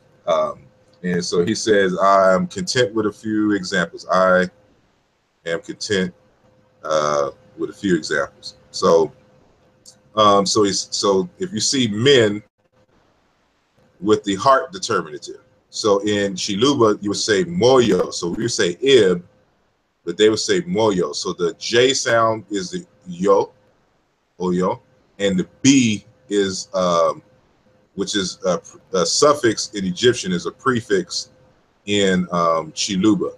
So it's mu. And said in Egyptian, B and M interchange, and the same thing in Chiluba, but this is M in the ancient Egyptian is B. So they say moyo or moyo, heart. So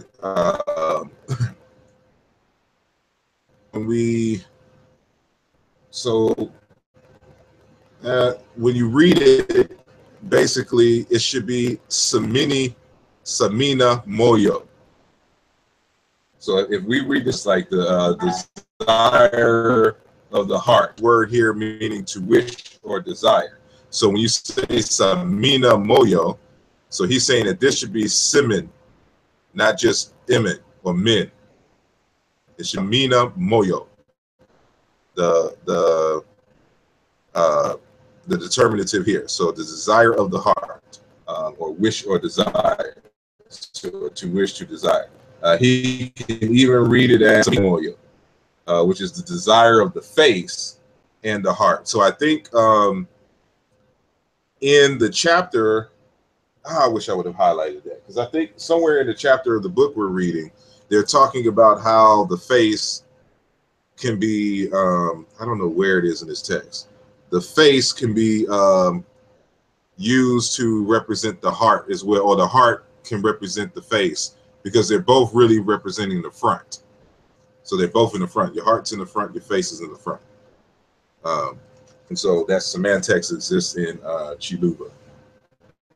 You know what I'm saying? So or what the heart desires, or moyo ne impala bisamina, the heart and the face aspire to.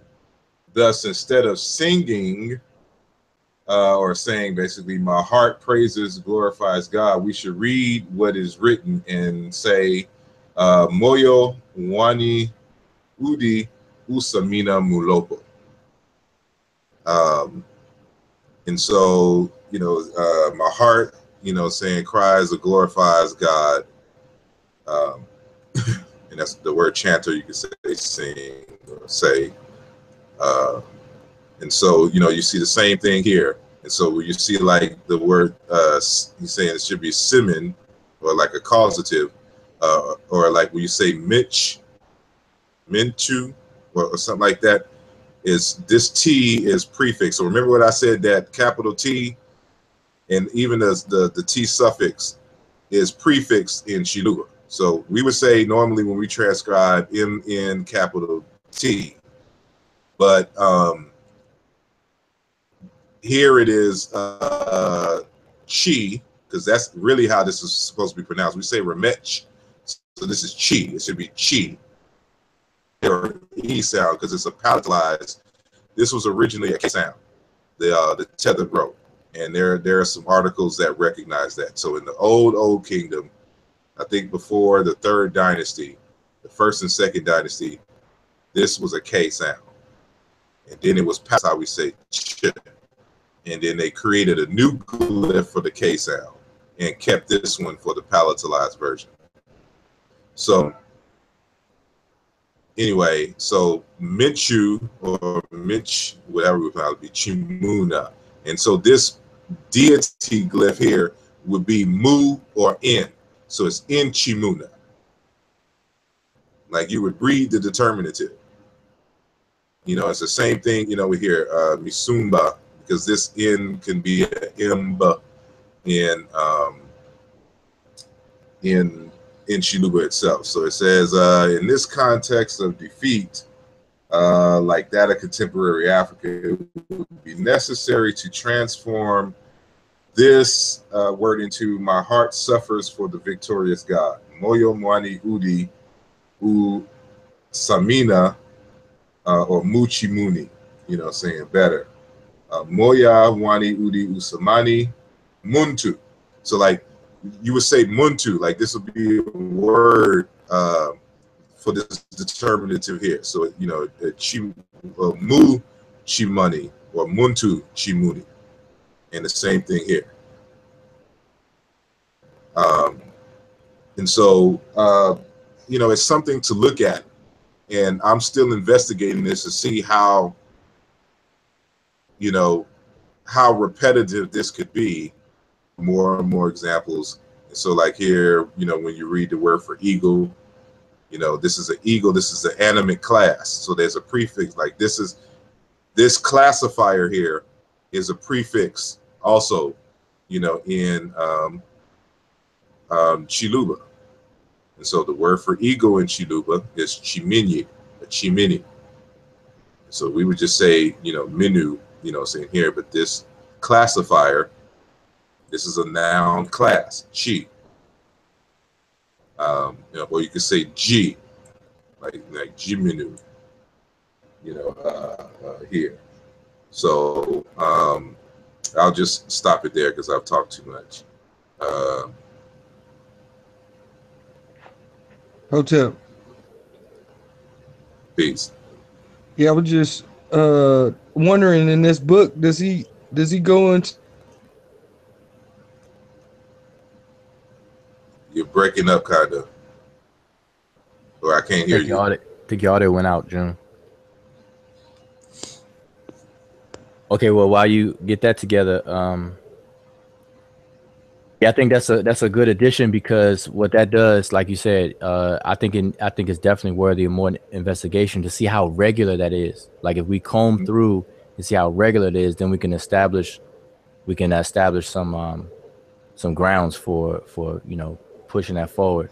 Because I would like to see that. I haven't taken time out to survey, because that's some tedious stuff, to survey the language and to look at the different words, and to actually look at all the words that end with the A40 glyph, which was the seated deity with the beard, and to see if it corresponds to chi, chi whatever in Chiluba, and then you do the same thing for the other glyphs. Is a very tedious thing. So yeah, that's something I plan on doing. And, you know, he started it, and so, but one of the things that Goldwasser brings out, and one of the things that I think is going to kind of stumble on that, is that, you know, some of these will have up to like 4 classifiers.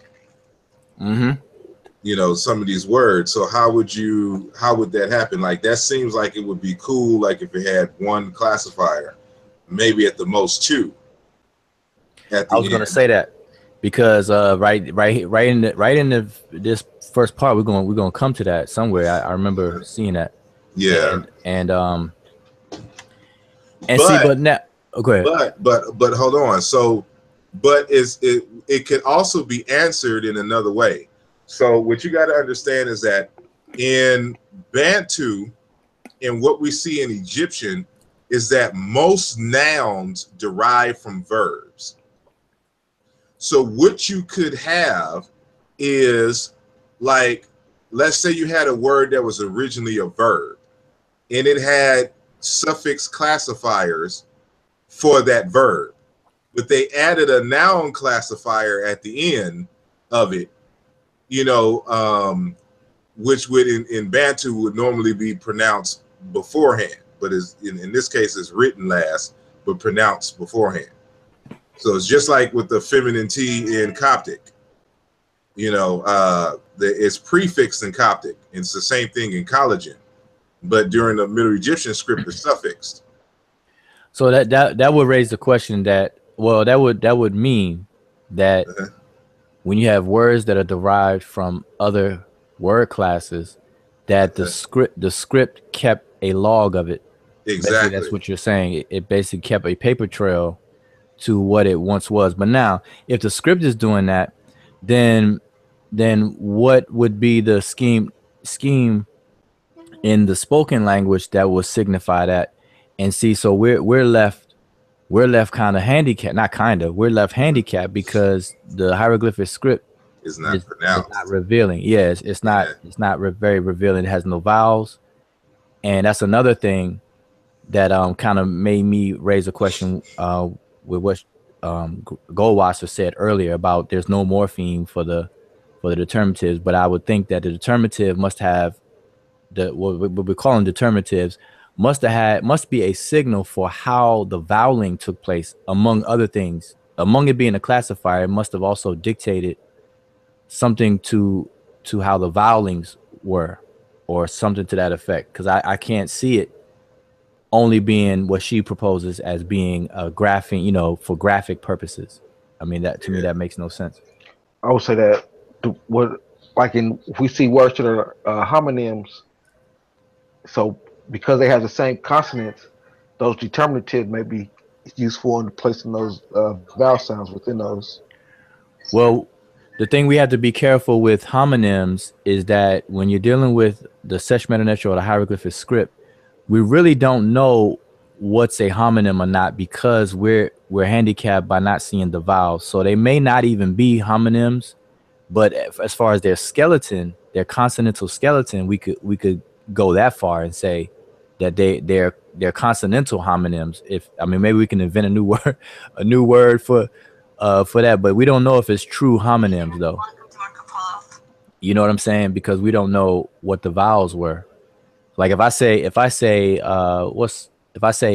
bat or bit, and if I take the vowels out of that, though they would appear to be homonym, or you could propose that they're homonyms, but they're really not. One is bat and one is bit. Like, you know, it bit me versus grab that bat for me. Well, maybe I should say like homophones and Egyptology speaks. Well, you would say more so that there are homographs, to be technical. Right. Homographs. Because I had it written. Okay.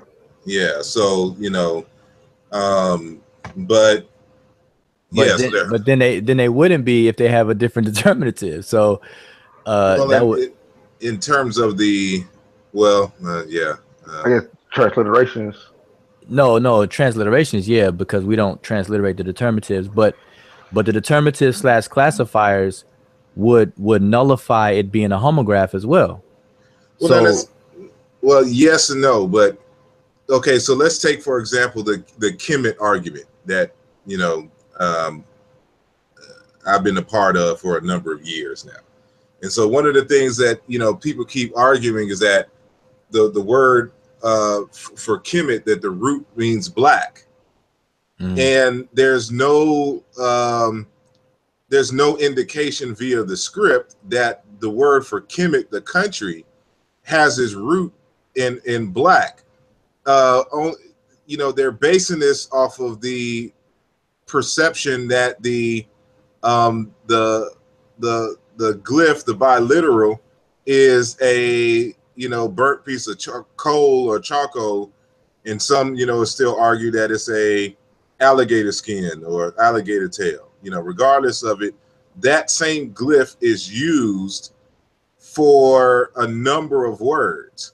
So regardless of the determinative, these are homographs, because they're using the word like the word complete. You know, even with the word gray, for like gray hair and stuff like that, is used in that. And some other words, you know, that same glyph is used. Those would be considered homographs and not necessarily the same word. You couldn't argue that Kim, black, is at the root of all of these words just because they had the same consonantal skeleton.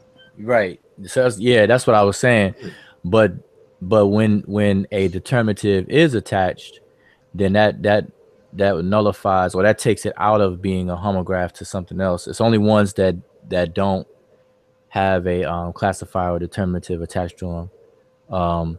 Like you wouldn't know just on visual looking at it, you wouldn't know the preposition R, you know, with the open mouth, from, or let's say the owl, because the owl is like a word for Emmy, which or it could be, you know, just for the M, because those don't take determinatives usually, and so those would be homographs because they share the same exact graph or glyph, you know. So but for full words though, I guess the classifiers would eliminate the homograph aspect. But it's only because we're not pronouncing the what's called the determinative that we can even think that these words are homonyms or homophones and stuff. But like I said, because we're absent of the vowels, we really don't even know that. So you know, we kind of need to back off of saying that, because that's just a really arbitrary assumption right there. That, you know, there's nothing to indicate that they are homophones outside of this, you know, skeleton, but that's not enough. And matter of fact, this is what we about to see. I don't know if y'all can see. Can y'all still see my screen? Before you go on there, we had a question in the chat. Aziz asks, do you feel as though the ancient Egyptian class system changed throughout the dynastic period? I think that it was on its way out, and that's probably because of contacts with the neighboring communities that didn't have class systems, and with the importation of, you know, for example, the Asiatics into ancient Kemet, and you know, certain loan words and stuff like this happens. So I think that it's kind of like the Yoruba language has traces of a noun class system, but it's not productive. It's not like Bantu, like what we call Bantu today is like the most productive. Like, you know, it even innovated in its noun class system. Whereas all of the other languages in the so-called Niger-Congo phylum, you know, they have scarce evidence of the noun class system. And I think that Egyptian was just like what you would find in terms of like Yoruba or Wolof or something to that nature, where it's only traces of it. And to a certain extent, like after, I would say, you know, either at the beginning of the middle or in the middle of the Middle Kingdom, that more than likely a lot of this stuff was fossilized. You know, and so you can, as a matter of fact, we can tell even with the word remech. So remember that the root is re. It's a monosyllabic root. And then you have the suffix of water, which is m. but now the word is a bi-consonantal word, or and so is rim. And so, but they innovated again with the same morphological semantics. So like if you read Mboli's work, one of the things that he stresses in terms of determining the relationship is, does the languages which are being compared, when a certain feature is fossilized in its language, does it revert back to a certain thought process, a certain categorical scheme, in order to bring that feature back into the language? So for example, there's in the ancient Egyptian language, there's an abstract class, right? And you could use the word set, or s.t, which is a word for a seat or throne, for abstract. And sometimes the M of abstract, which is a prefix, would be fossilized. So like when you see, for example, the word ma'at, that has a fossilized abstract prefix. So, but it originally comes from a word meaning foot or place. So what the ancient Egyptians did after the fossilization of this concept, they re-evaluated, they what's the word I'm looking for? They conjured up another abstract prefix, but from another word that means the same thing. So you got to understand that grammar comes from, grammatical morphemes come from whole words, if that makes sense. So now the word bu for place, which is the hieroglyph is the foot, is now the prefix of abstraction. So you would say bu ma, truth. Now it already has the M prefix of abstraction, but it's fossilized. So they had to do a process of reanalyzation. They created a new abstract prefix, but but they still have the psychology, even though the word changed.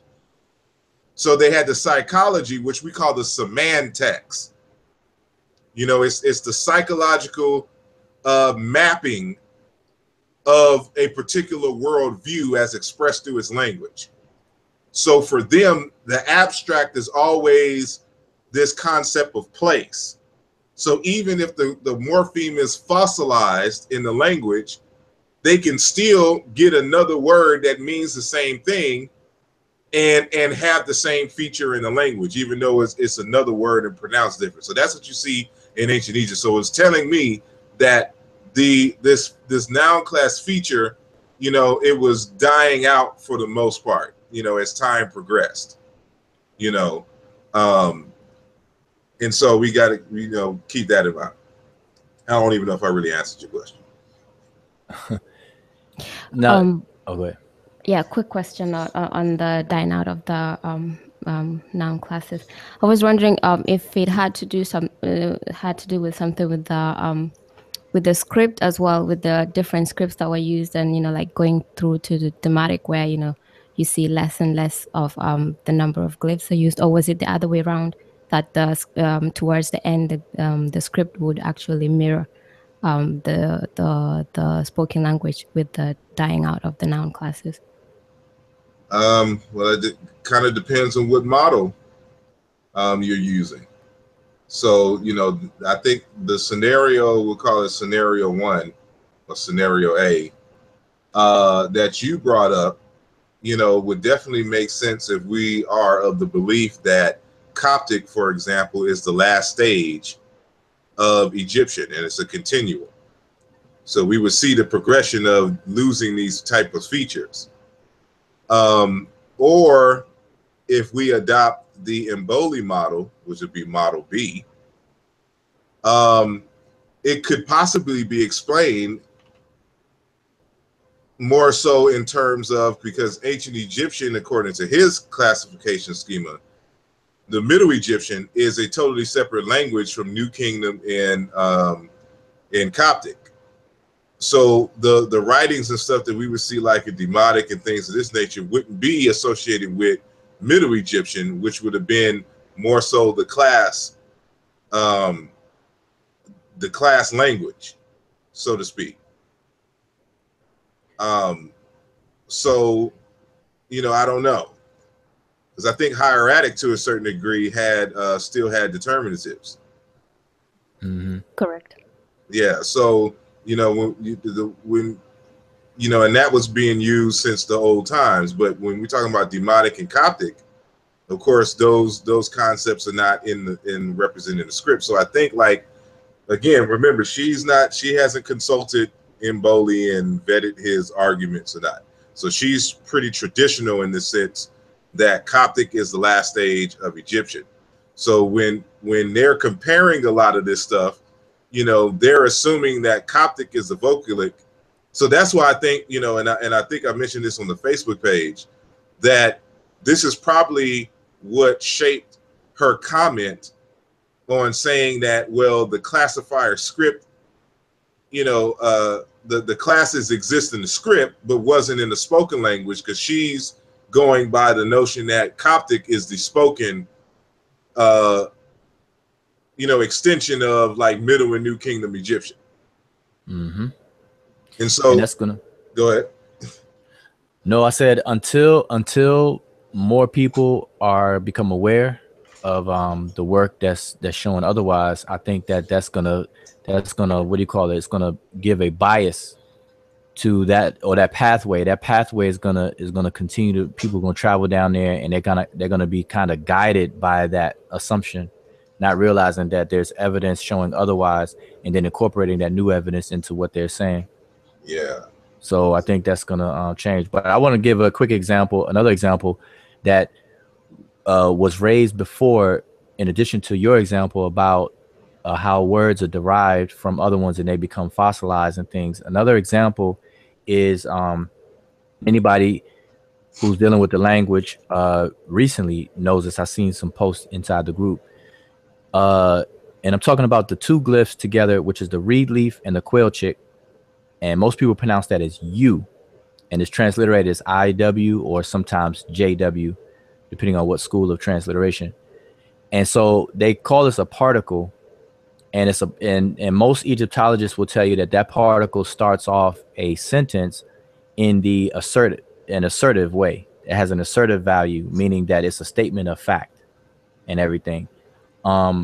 But that's what it became. But what that actual particle came from, because you mentioned what do you call it? Grammatical morphemes, and how grammatical morphemes at one time was a complete word, and it became a grammatical morpheme. Well, this particle, what's now a particle, what people call a particle, was once a actual complete word, and so if you do the research, you'll find out that particle was actually the verb you, which means to come.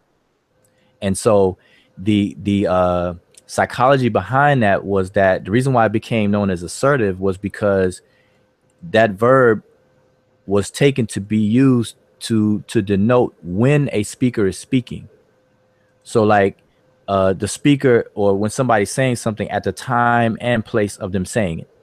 And so they use the verb to come, or to be present, right here, right now. And this is what is being said.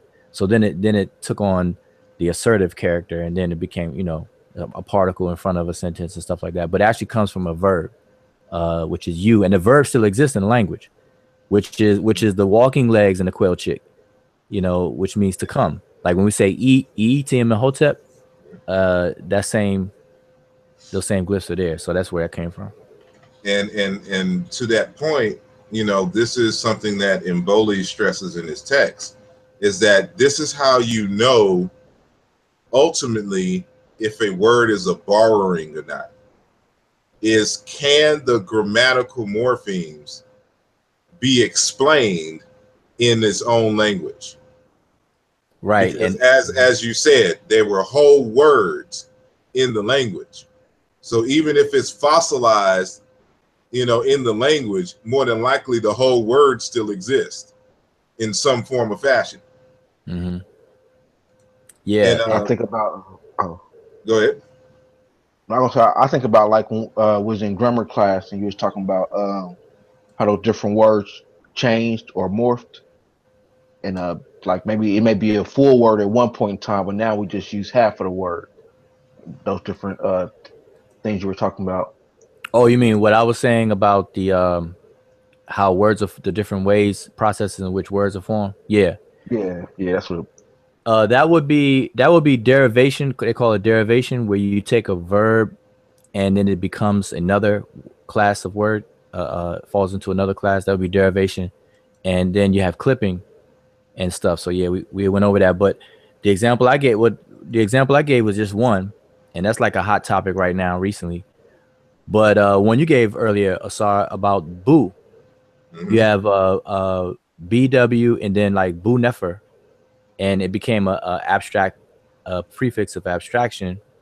You also have the open mouth glyph became it still exists in the language, but it became something else. It became a preposition attached to something else, and it changes the character of whatever the word is, that became, so those are interesting.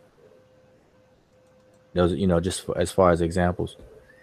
But so let's at least get through. Oh, where my cursor at? Where we at? My cursor kid. Okay, there we go. So let's just okay, I just want to highlight some things here. So we just went over the fact that these are logograms. So basically this whole chapter she's kind of given the character of the script. So she's describing the script. So she went through logographs and then pictographs as phonograms. So basically she went through logographs and now she's dealing with phonographs or phonograms. And she discussed the rebus device or rebus principle. And notice that she has paranamnesia and punning. And I know everybody's familiar with paronymy through Asar Imhotep. And then punning, they kind of are similar, but not exactly the same. Or maybe you could define the difference, if there's a difference, Asar, real quick. As far as what? Paronymy and punning? Yeah. Well, they're really kind of they're different but relatable, I should say, if that makes sense. And so paronymy is the idea that two words that sound similar are related. And so that's a belief system. And then there's another aspect of paronymy where you have two words that sound similar because they are derived from the same root. So a paronym can be derived from a common root and not derived from a common root, but believed to be derived from a common root because they sound alike. And so with punning, it is a deliberate usage of or emphasis of a word in a particular narrative or context, so that you kind of force a perceived relationship between the two or more words. So the best that I can say as far as punning is that if you understand hip hop rap music, that's all it is. Right. So we make puns like in that new rappers now they call it hashtagging. So if you a hashtag rapper, saying how you make a pun on something, it's very prominent, in terms of the punning aspect of the rhyming scheme. And so especially with hashtag rappers, but I'll end it there. Okay, all right. So here this section she discusses the rebus principle or rebus device, as she says. And she gives the very, very popular example of belief, the word belief. And they use that in Pictionary, the game Pictionary or charades, so she gives that example.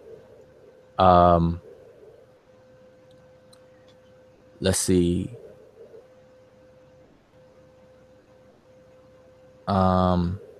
Okay, so now let's see. Okay, so Okay, then this is worth discussing. Is this the last thing? Nope. All right, well, let's just, I'm going to read this right here. It says, a typical example is the verb périr, which means to go out. This verb has the same consonantal structure as the noun per, which is house. Upon encountering the house icon in the word to go out, the reader must relinquish its pictorial meaning of house and retain only its phonetic value. The script has two methods by which to inform the reader when to do this. And so now here, I think Antoine or somebody mentioned phonetic redundancy.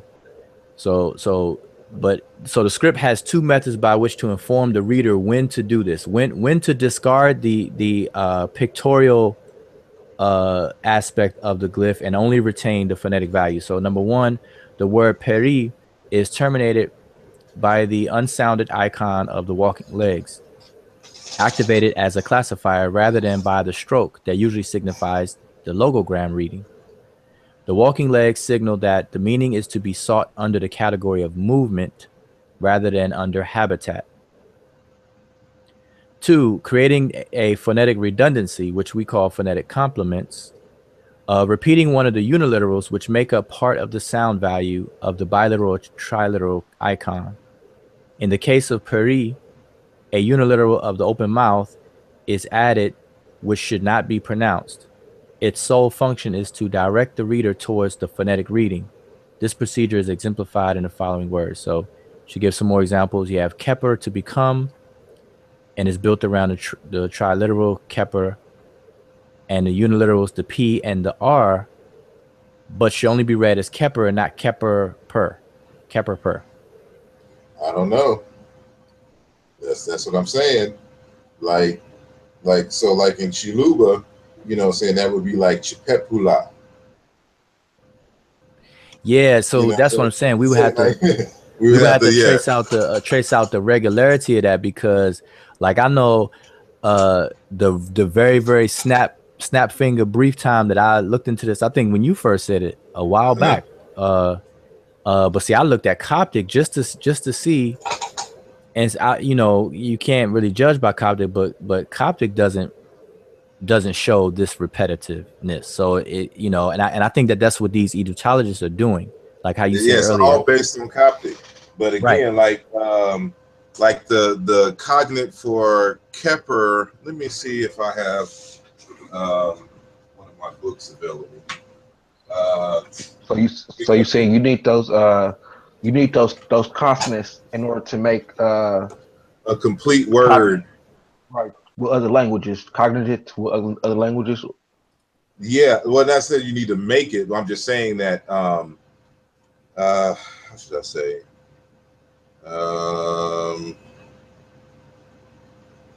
See, in Chiluba we could say kapepu, kapepuela, kapepula. So like and see here kapulu pulu. Now that one. That one right there would be Keper per, in terms of what she's saying. So that's what I'm saying. Like when just a little bit of background on Mubabingi Bilolo, he's like, when I read this, the way that is written, it makes words that exist in my language. And so like with this Keper, there's the collagen language has Keper too, and it has two R's in this version, and because like it's one, like they have a word meaning to blossom, and I know I have it in Aluja Volume 1, and I'm trying to remember what Bumbakalot page it is on, and I want to say that is dealing with the Ankh symbol, because I deal with Keper in there too. Let me see.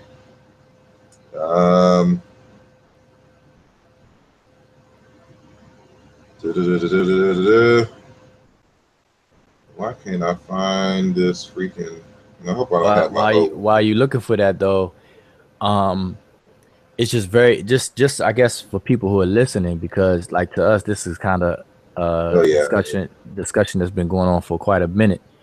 But the idea is this: the Egyptians invented their writing system, and it held in the memory of those who used it for thousands of years. Okay, so you would think that Kepler, standing for the consonantal skeleton, as far as what we can see, would be the in terms of transliteration, would be the X, the P, and the R by itself. Then what would be the need? Like once you know that, what would be the need to put a quote unquote phonetic complement onto it? If, like you said earlier, if that's what the triliteral will be all the time. Like I can understand, as you said, the same point. I understand for the mer glyph, the chisel. It's a chisel. Now we know that the chisel could be mer or it could be ab, and it only makes sense for those glyphs. But there's not too many glyphs that would Exactly.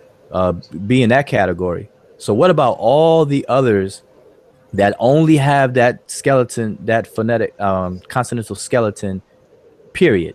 And there's hundreds of those, whether they're bi or tri, for skipping the monoliterals, but the bi or triliterals, they number in the hundreds, and they only represent those skeleton consonants all the time.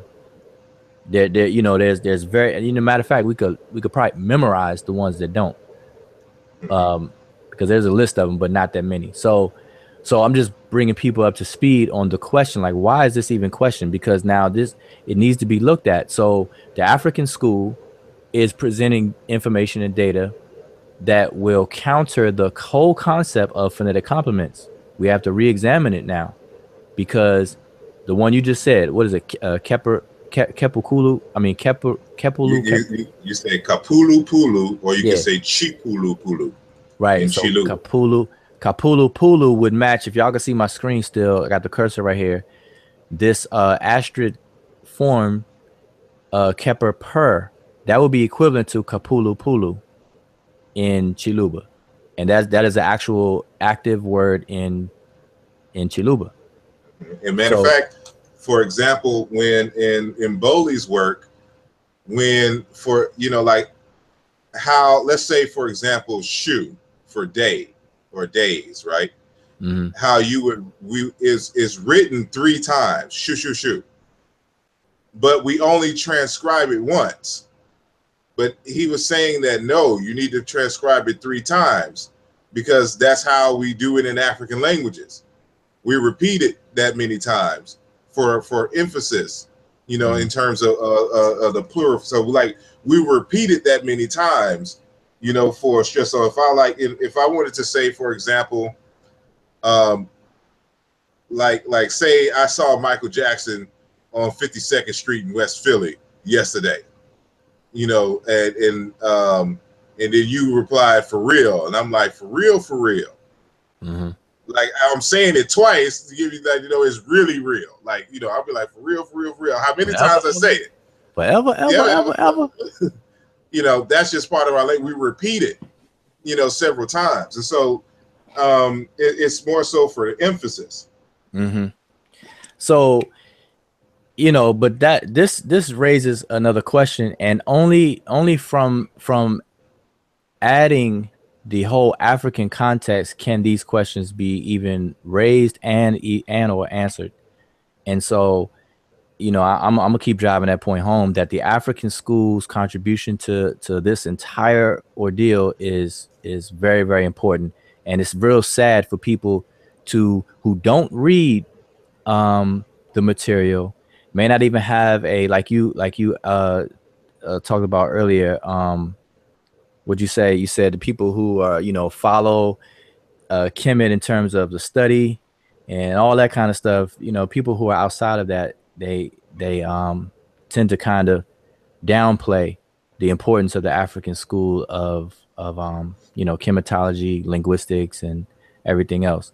And this is really gonna, because otherwise it doesn't make sense, because the first statement that Goldwasser made about no morphemes, but it's all graphemic, and now with the phonetic complements, but we go along with it because actually, let me say that it doesn't stop us from understanding a ballpark of the meanings by having this discrepancy. But once we understand that these phonetic complements are not phonetic complements and that these are actual full words, then it will start to anchor itself into related African languages to where we can expound on the meaning and refine all these kinds of things. So it's a lot of work still to be done. Hey, I found the collagen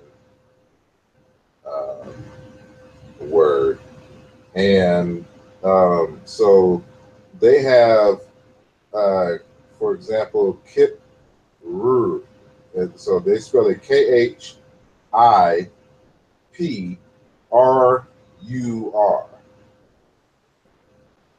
and like and what's interesting, that word means to blossom or to ripe or to be roasted. And so there's another variant of it, kip which is KHIPIRIR. And they note that the word for beetle in collagen is ki root. So ki root, which translates roughly as either the one who longs for it to blossom or ripen, or the one who appears roasted. And the word means to blossom, ripen, or be cooked or roasted. And so the word for blossom in Coptic is re herere. And like for flowers. And what's interesting is that based on, and I think I shared it with you, Bujawu, is that the word Keper, remember what I said, that Middle Egyptian is a monosyllabic language.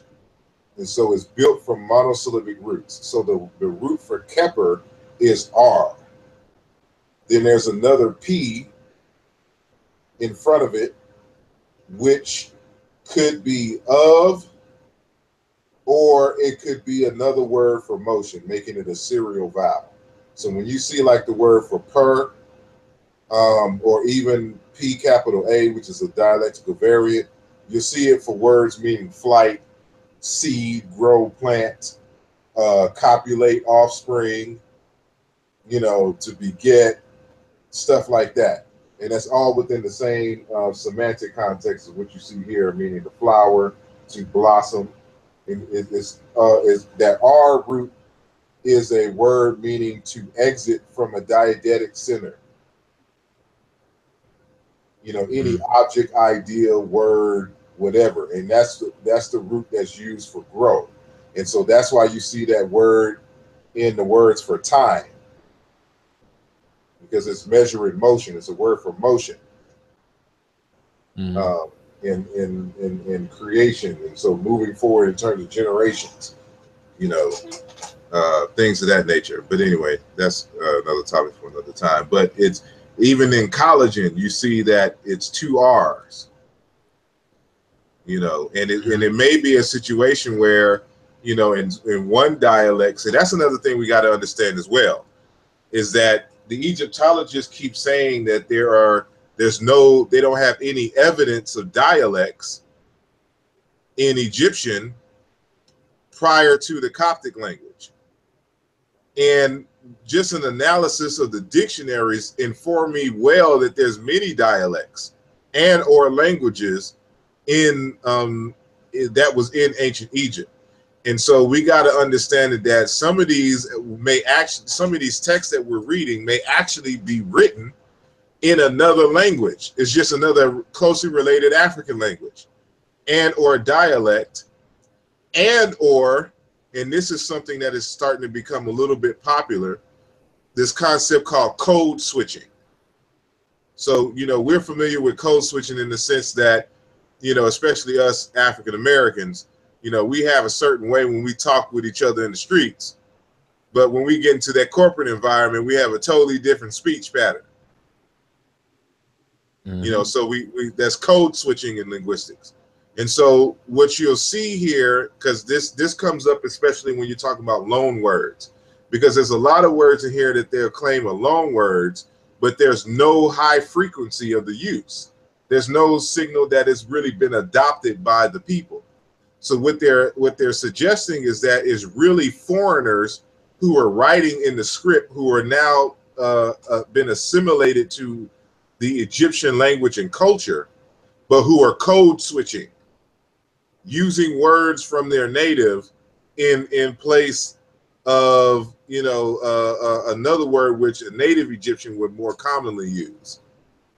Well, Egyptologists recognize, they don't describe it that way, but they will say that they'll say things like the vernacular does not represent the like Middle Egyptian vernacular does not represent, or they'll say that, or they say the what do we call it, the colloquial rendering of this spoken language is not reflected in the script. The script is classic, it stays the same, but the vernacular change and stuff like that. So they don't describe it as code switching and things. But it's real interesting that only up until Coptic will they outwardly say things about dialects. They have Baharic, Achaemenic, and all these different dialects of Coptic. But prior to that, there's no discussions of dialects. Exactly. You know, for old Egyptian, Middle Egyptian, whatever, and those things are missing. Like those things don't make sense At all. So you had to beg it would beg the question. So that's why, again, the importance of the African school's contribution is bringing these questions to the forefront that are not really thought about in mainstream or the layperson, and also answering them. So. But hey, we only got like a couple more. Let me just go through. So I just want to kind of breeze through this now. Basically, this whole section, section 1.32, is dealing with the phonograms, and these are things we pretty much are familiar with. And basically, the phonograms come about through the rebus. She calls it a rebus device or rebus principle. All right, and we kind of go over that a lot, so I'm gonna skip through there. But we had to pause right there because of the phonetic complement aspect. That's still some fuzziness going on with that. Oh, now this is important. This is important to know. This is basically a consensus and everything. This last paragraph, it says, because the question becomes, why use the rebus principle at all? So she asked the question, why go through the complicated rebus process, then top it with a no less complicated system of signs and classifiers? So one utilitarian answer that can be given straight away is that the walking legs icon, for the example, represents the general concept of movement. If it were to represent every variety of movement, it would have to develop as many variations as there are movements, visually. By switching the function from the icon of the icon from iconic to phonetic, then signaling the switch, the rebus process helps to keep to a minimum the number of icons in the repertoire and to restrain the system. By icons, the same thing that we would say glyphs themselves. Within its iconic condition from inflating itself ad infinitum. So basically, the rebus principle helped keep the number of glyphs to a minimum. That's basically what that's saying. All right, and that's ingenious, because otherwise we would be like Chinese. Chinese has a whole lot of things that people not familiar with, the writing system and things, and they had to memorize. That's a whole nother subject. All right, so 1.4, the pictogram as a classifier. Do we want to get into this? Let's see. Well,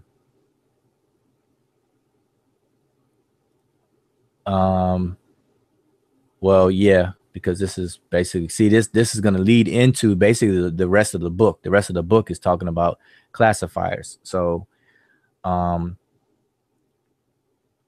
okay, so what we're familiar with is okay, the meaning of a hieroglyph activated as a classifier in Egyptian script is made up of two components. Its iconic meaning, that is, its pictorial value, and two, the meaning it acquires when serving in the role of a classifier.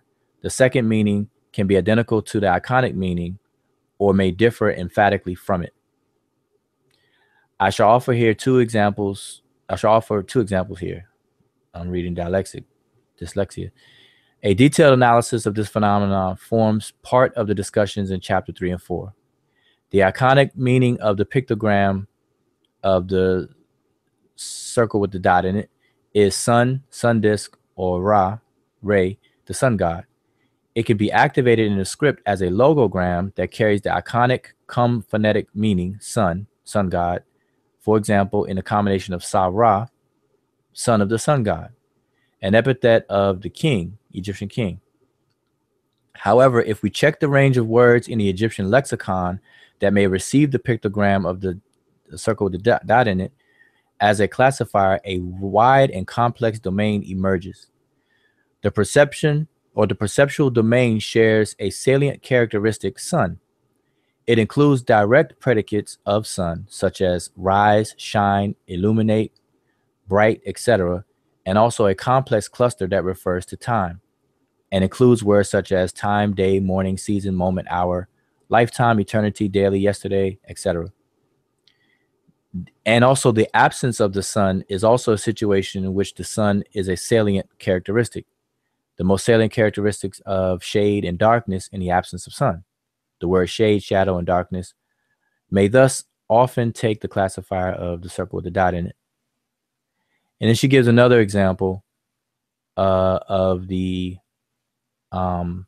totem or the standard. You know, we have the standard with the falcon perched on top of it.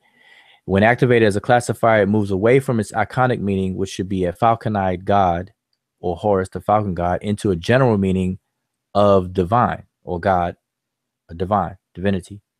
This semantic movement must occur as the pictogram is activated as a classifier for diverse divine beings, which have clear zoomorphic manifestations such as Sobek, who's a crocodile god, and then Amun, etc. I'm trying to see what is noted to be highlighted here.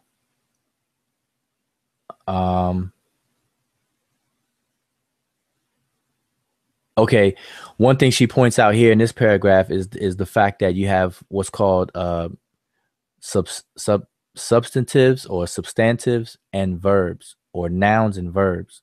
And in historical times, now there was no distinction between nouns and verbs. I think Mboli goes into that as well. But what she's saying here is that both take on classifiers, the nouns and the verbs. All right, so that's basically, and basically she's saying all of them do, with the exception of you know, prepositions and some other function words right here, excluding prepositions and function words. All right. And then a classifier as a repeater. I think it's getting to what we were talking about a little bit. The word seshin, which is the lotus or flower. The added icon invests the three written monoconsonantal signs because this is the word spelled out right here, seshin.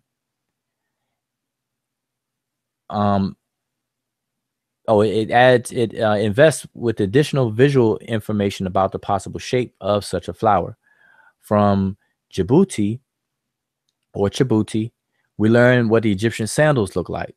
So she's saying it gives a visual shaping of what this word is involved with. In these examples, the icon is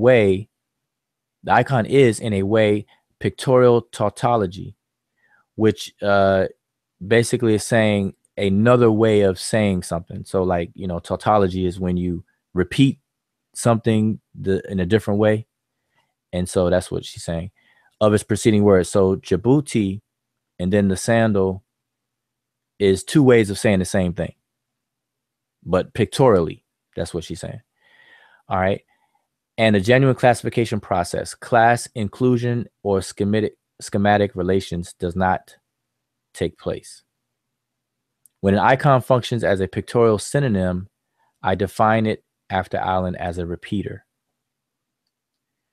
Okay, so basically she's calling these repeaters here. And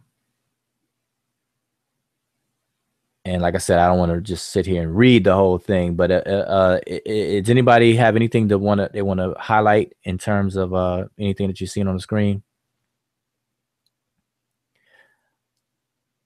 As far as this, because if not, let me just go on to the next one. 1.42. Now, the classifier in a taxonomic relationship as a real classifier. So let's see what this is about. When a pictogram is activated as a classifier, it provides in pictorial form only an inclusive category concept on the vertical taxonomic axis on which the word is placed. So if any of you are familiar with me talking about taxonomy, this would be the rank, the vertical, the up and down ranking. Okay, so the example, the wet or embalmer, the sajimi, judge, literally hearer, the icha, thief, and the chabu, sandal maker, are all classified into the superordinate category of human male by the icon of the kneeling man with the hand in front. The noun minat, wet nurse, is classified into the superordinate category human female. The words mit, which is cat, and deb, which is hippopotamus, are classified into superordinate category of hide and tail, which equals quadruped, by the sign of the animal skin with the tail, which is a schematization of a hide and tail of a leopard. Okay. The new ostrich is classified into the superordinate category of bird by the icon of a duck, which is probably the prototypical bird or the bird par excellence for the Egyptians, and as a classifier stands for the representation of the general concept bird. The is, tomb, yehu, stable, cha, office, shesh, nest, take the habitat classifier. All right, I think with that, I'm going to kind of just stop here. Yeah, because we had quite a ways to go, but I guess we just make some random comments and see what's going on in the chat before we kind of close out. Yes, so I guess that was my question. It's about maybe 6 different classifications that she lists, and I was wondering, like, after we go over them, as far as how much in debt should we be, recognizing these and trying to pick these out when doing translations. Yeah, well, I think that she's giving a much more detail, so she's zooming in on the different types of classifiers. So the one that's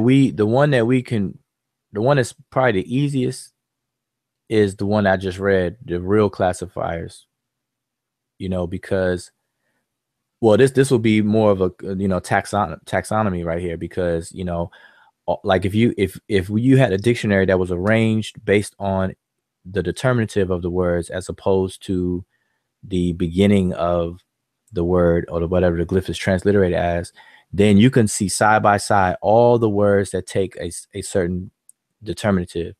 And then you can see if all of those words have a semantic domain, a class, and she's calling it a superordinate category. So does it fall into a category, and then that would show evidence or demonstrate, this classifying system. And we're kind of used to that. But in this text and in her other text, she actually gives a list of the classifiers. So notice how she did this here.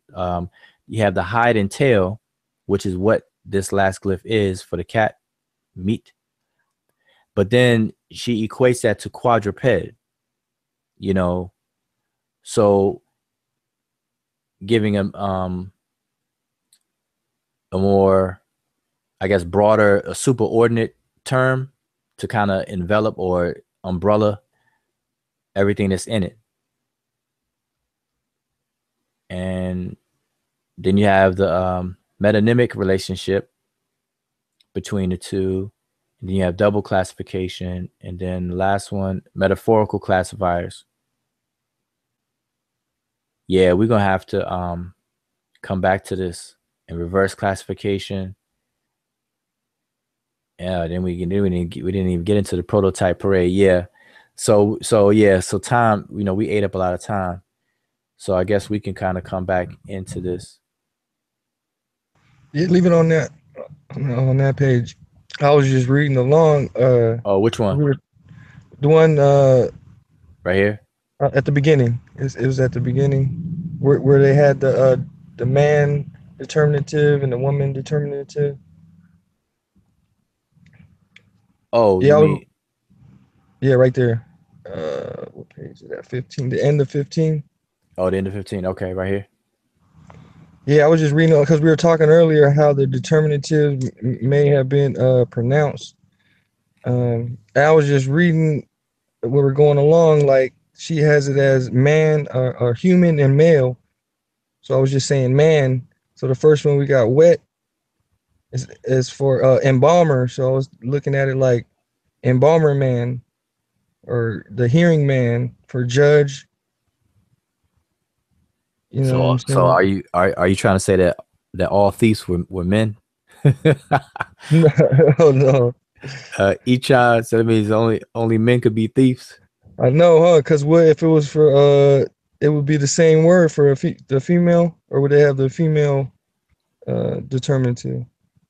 No. I don't even know. I was just. No, it's just because we just add the er onto it, the embalmer for embalmer. But I'm just looking at the glyphs and like say if it did was pronounced or there was a significance to it. I was just looking at each word like sejami, like it's like the it says judge, but it's like the hearing man. The hearing one. Right. Yeah. It's just yeah, I'm just glad that you Asar suggested this book.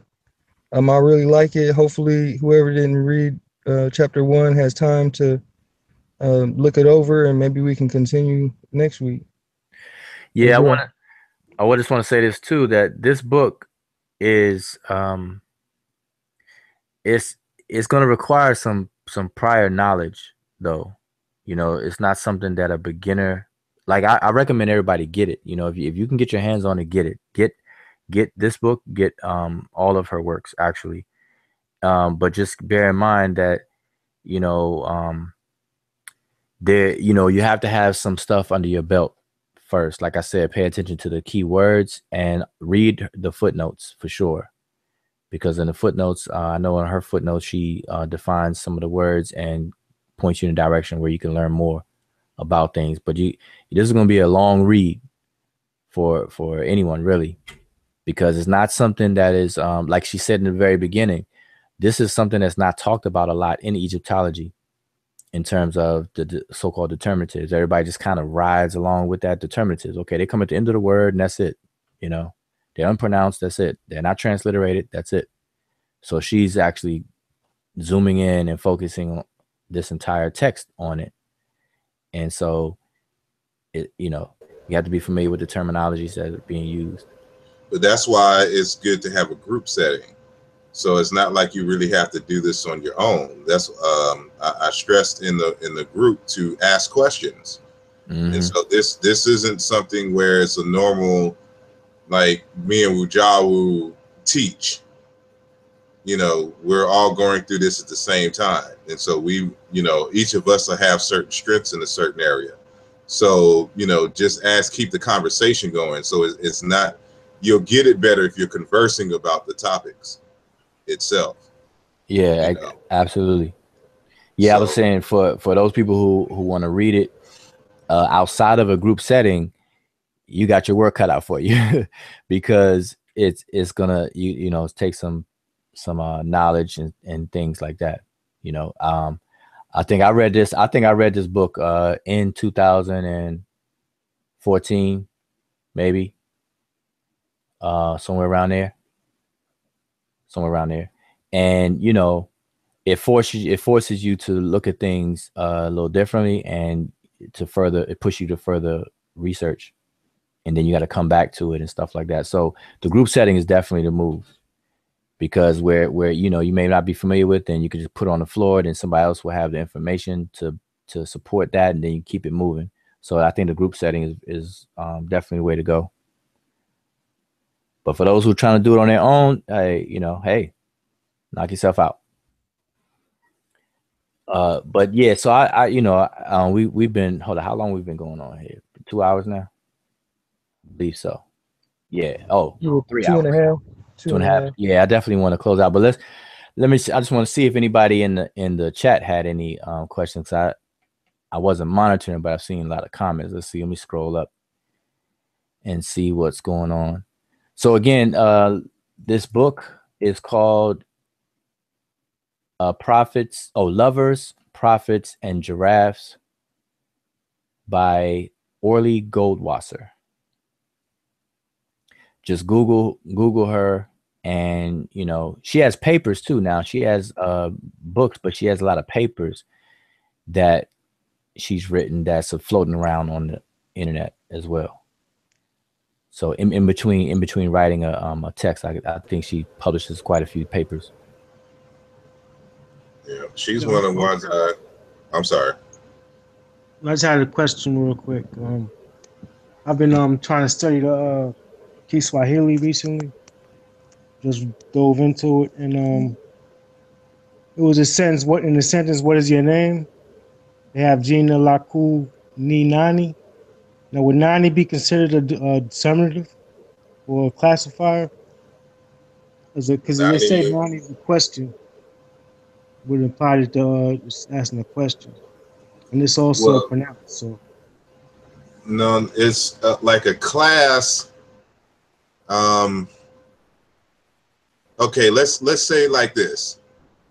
You know, you have a school, right? A building.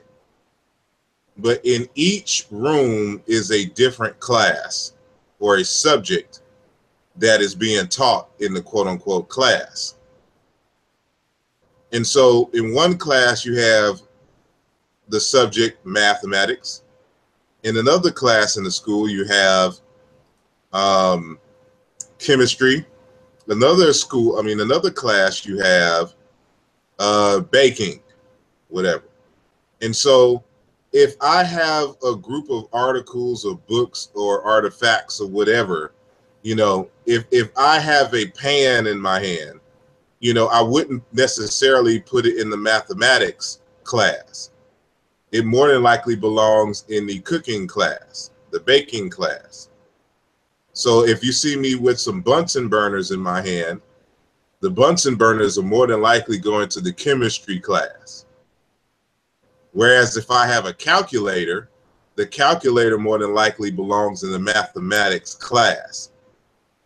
And so each class is just a classification for a type of subject to be studied in our school example. And so it's a category. And so in Bantu, for example, you have noun categories or nouns that belong to a particular category or class. And so you got to think about it in that sense. So classes really are for nouns in essence, but to a certain extent, they can be applied to verbs. And so it can kind of get confusing.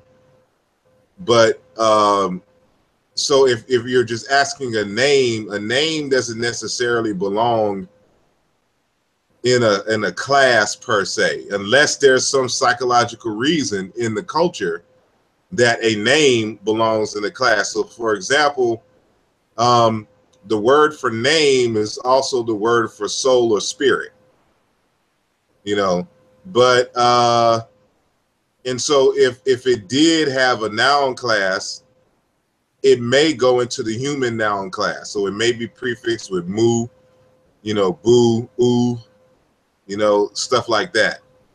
But it's a way to categorize. So you got to think about it in that term. Are we talking about a verb?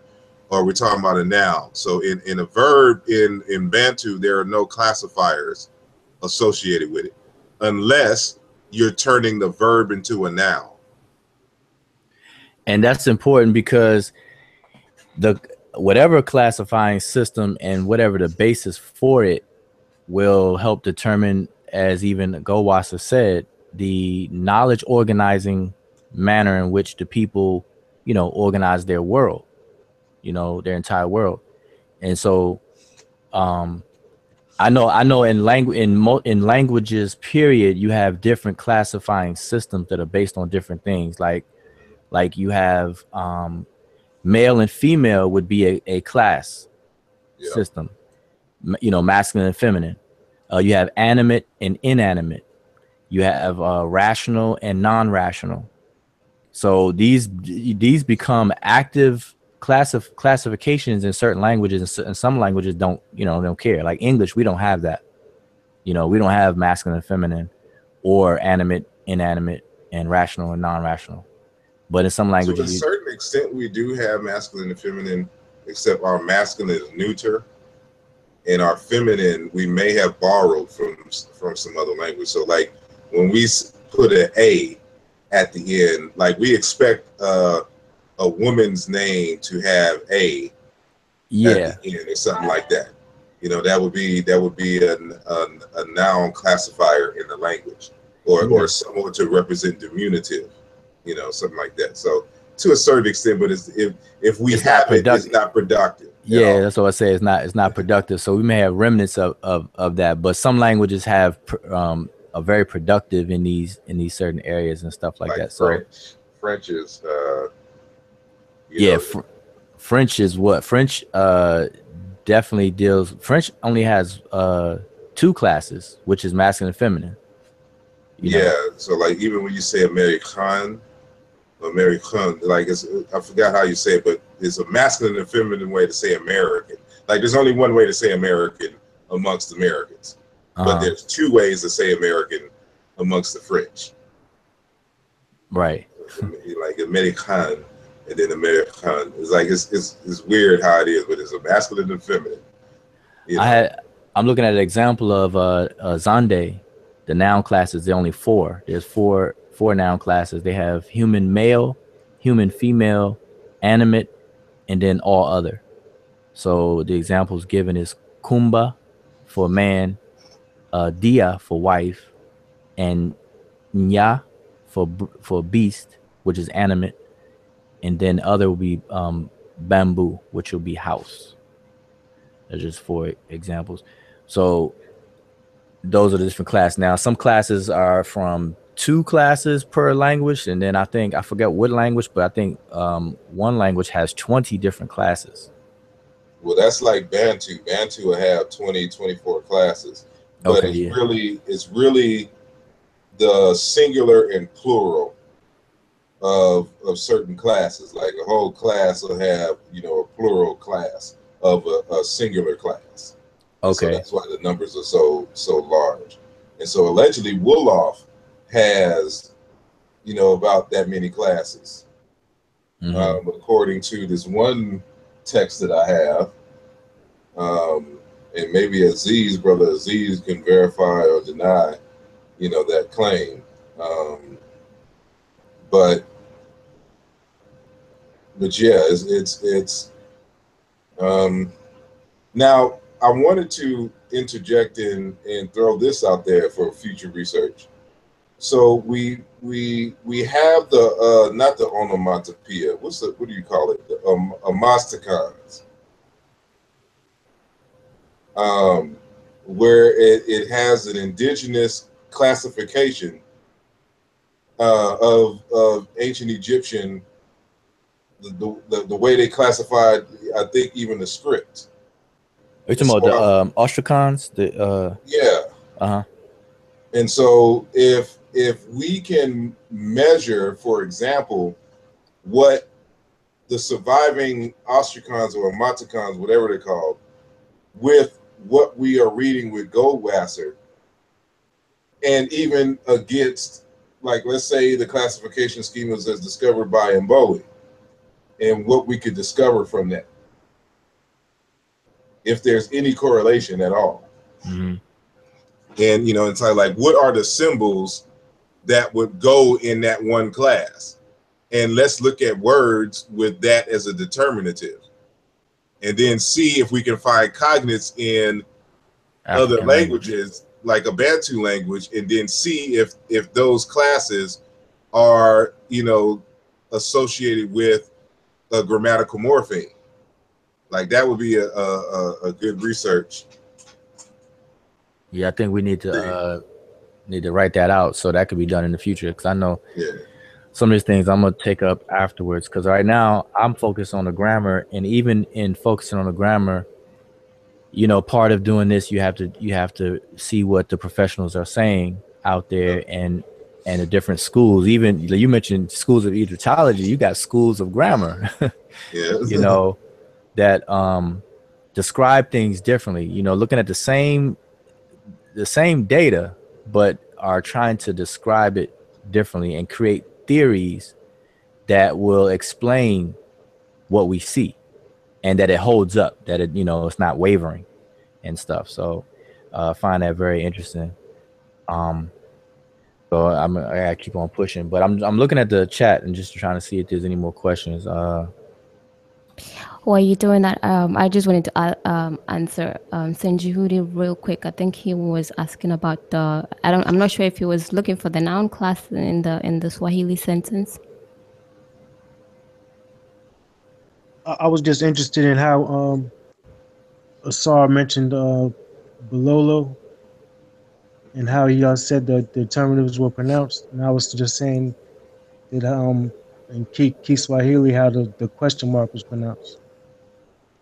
But that's what I'm saying. The question mark wouldn't necessarily be a noun class. Like it would have to be on the noun in the sentence.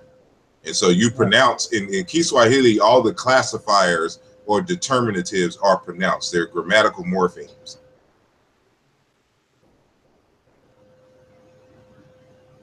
And you had to, one quick second. When we say determinatives, we're talking about something visual. So we're talking about something graphic. But even still, they use determinatives even in the sense of a noun class. So that's why I said they're almost synonymous.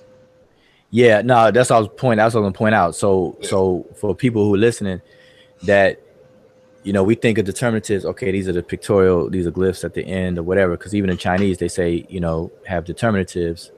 And even in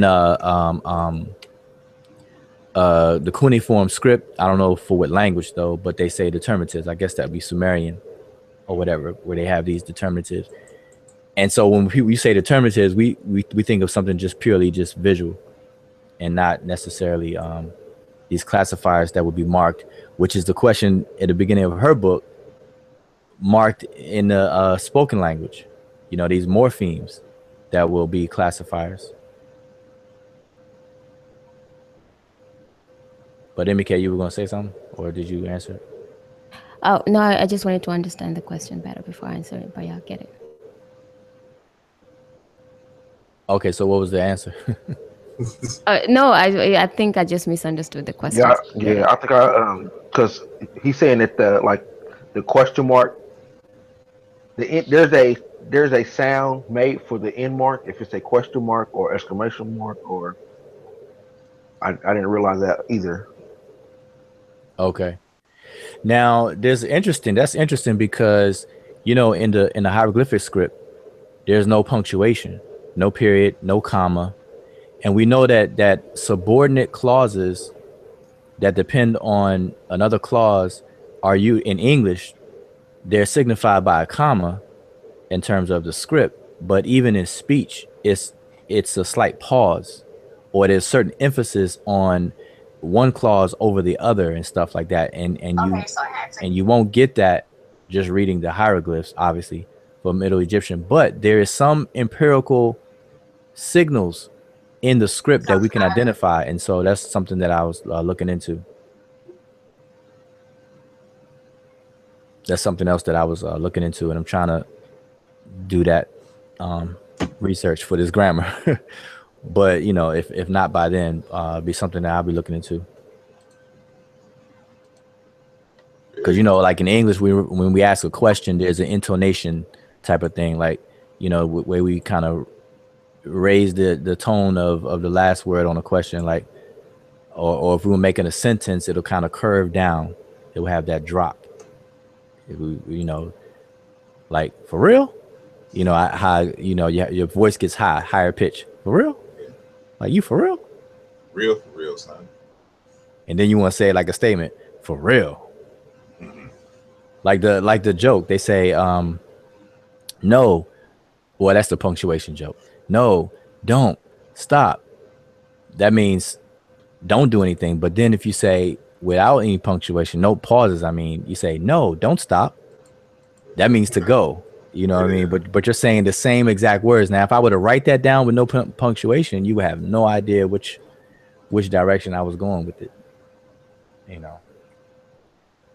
But with anything else, I see.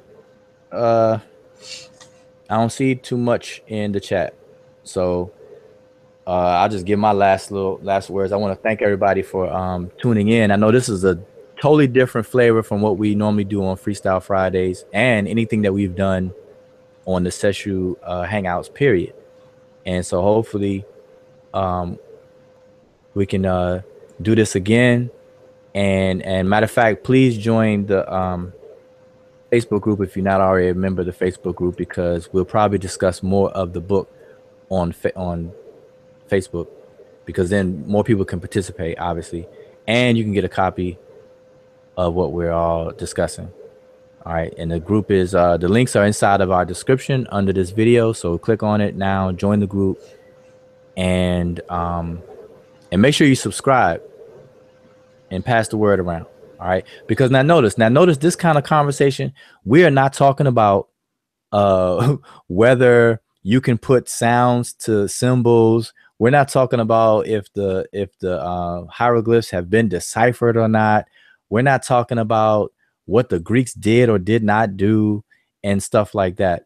I mean, and I'm saying that to show that those kind of conversations, that's fine for people who are just fresh, and they, you know, you may raise those questions in a valid way because you're brand spanking new to it and you may have heard something, so you want to raise the question. But for real, let's use the repetition. For real, those are topics that keep us just stuck. Those get stuck topics. If we're constantly arguing whether the glyphs have been, or the script has been deciphered or not, and all that other stuff, then we won't even begin to touch on the topics like we're talking about tonight. And we're talking about it in the aftermath of somebody else writing a book. We're actually reading and discussing a book that someone else already wrote, that already did the knowledge on. You know, this is 2002, this publication. She has another one from 1995, which is what, 20 years ago. So we're 20 years behind just on this topic alone about determinatives being classifiers. But yet we want to argue over whether the language has been deciphered. You see how far behind we would be if we still get caught up into that. So I'm saying all this to say, and I hope people realize that, you know, at some point, we got to just draw the line, and we can't tolerate the same old get stuck type of conversations. You know, if people want to bring it up and they're genuine, then we should be able to just point them to a book, point them in a direction. That's why we wrote the book, Has the Egyptian Hieroglyph Writing System Been Deciphered? Rebuttaling Professor Walter Williams. Now, if it comes up, we just point people to the book and we keep it moving, because if we don't, then we'll never get this work in. There's so much more to explore. Like we discussed tonight, about the phonetic complements. Like, are they really phonetic complements? That's a huge research question. What was another one? Oh, the determinatives, about them being pronounced, period. You know, that's one. And then the one you just mentioned, sorry, the last thing, that's something to look into. And then the tedious task of trying to see the regularity in all of that. You know, organize a dictionary based on all the determinatives. Take all the nouns. You can start that. That's probably easiest. Take all the nouns, organize the dictionary, put them in order according to the determinative. That way you can see all the words that have that determinative, i.e. or / classifier as such, and then just see if you can see this scheme. And I think that's what Goldwasser has done, and we'll be able to see that in her text. But you know, those kinds of things. See, we would never get to that point if we were to listen to those people who say that the language has not been, or the script has not been deciphered, and it never will be. Imagine that. So, you know, and we had a whole hangout on the implications, like what are the consequences of saying that. So we did a whole hangout on that. So it's in the archives. So I won't repeat that. But our discussion tonight just kind of brings that right back up, right in the forefront. That look, we can't get stuck on those little petty arguments about things that are just so obvious. Should be obvious now, you know. But anyway, so that's my piece. I want to thank everyone for listening. I know this is different flavor from what we're used to doing on a Friday. But so I'll mute my mic. Anybody else has any closing words? And we always end it off with Sonnet Emiket closing us all the way out.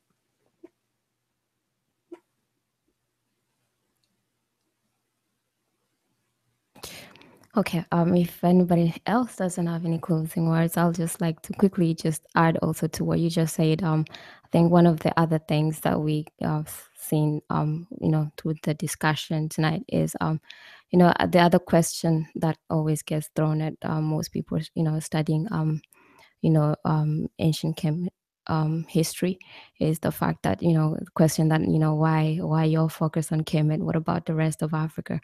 And, you know, like, I guess, you know, if you've been watching tonight's discussion, you would actually see that there is this intertwined relationship. There's a link between understanding Kemet, you know, through other African languages. So that is one of the questions that should not even be, or claim that should not even be put on the table anymore.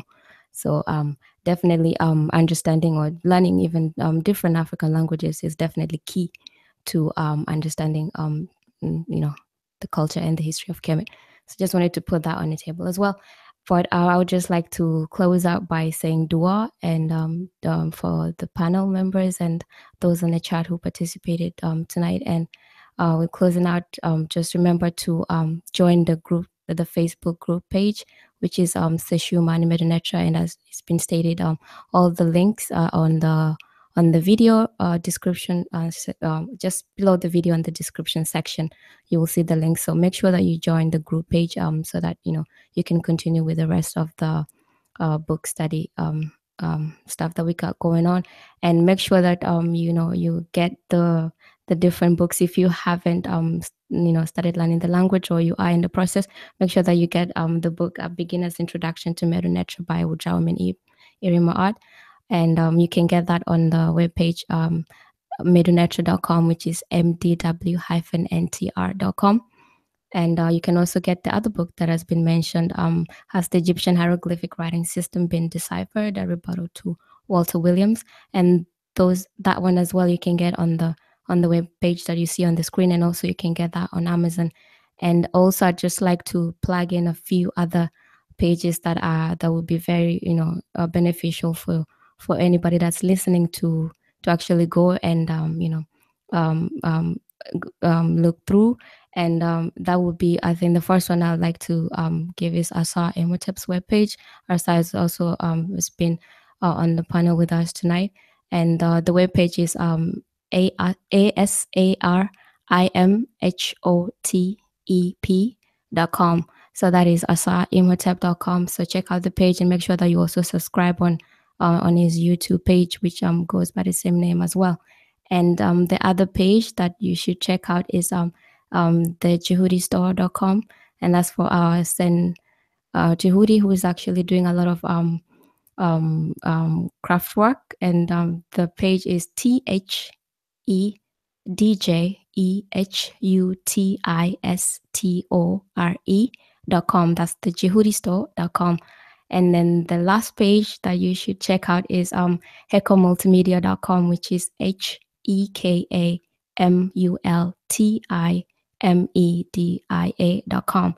And there's a lot there. There's some apparels and just different kind of stuff that, you know, might be interesting for you to get as well. So make sure that you do that. And I'm not going to talk for long and just say dua for tuning in and get an affair or vec an affair and Shema Motab.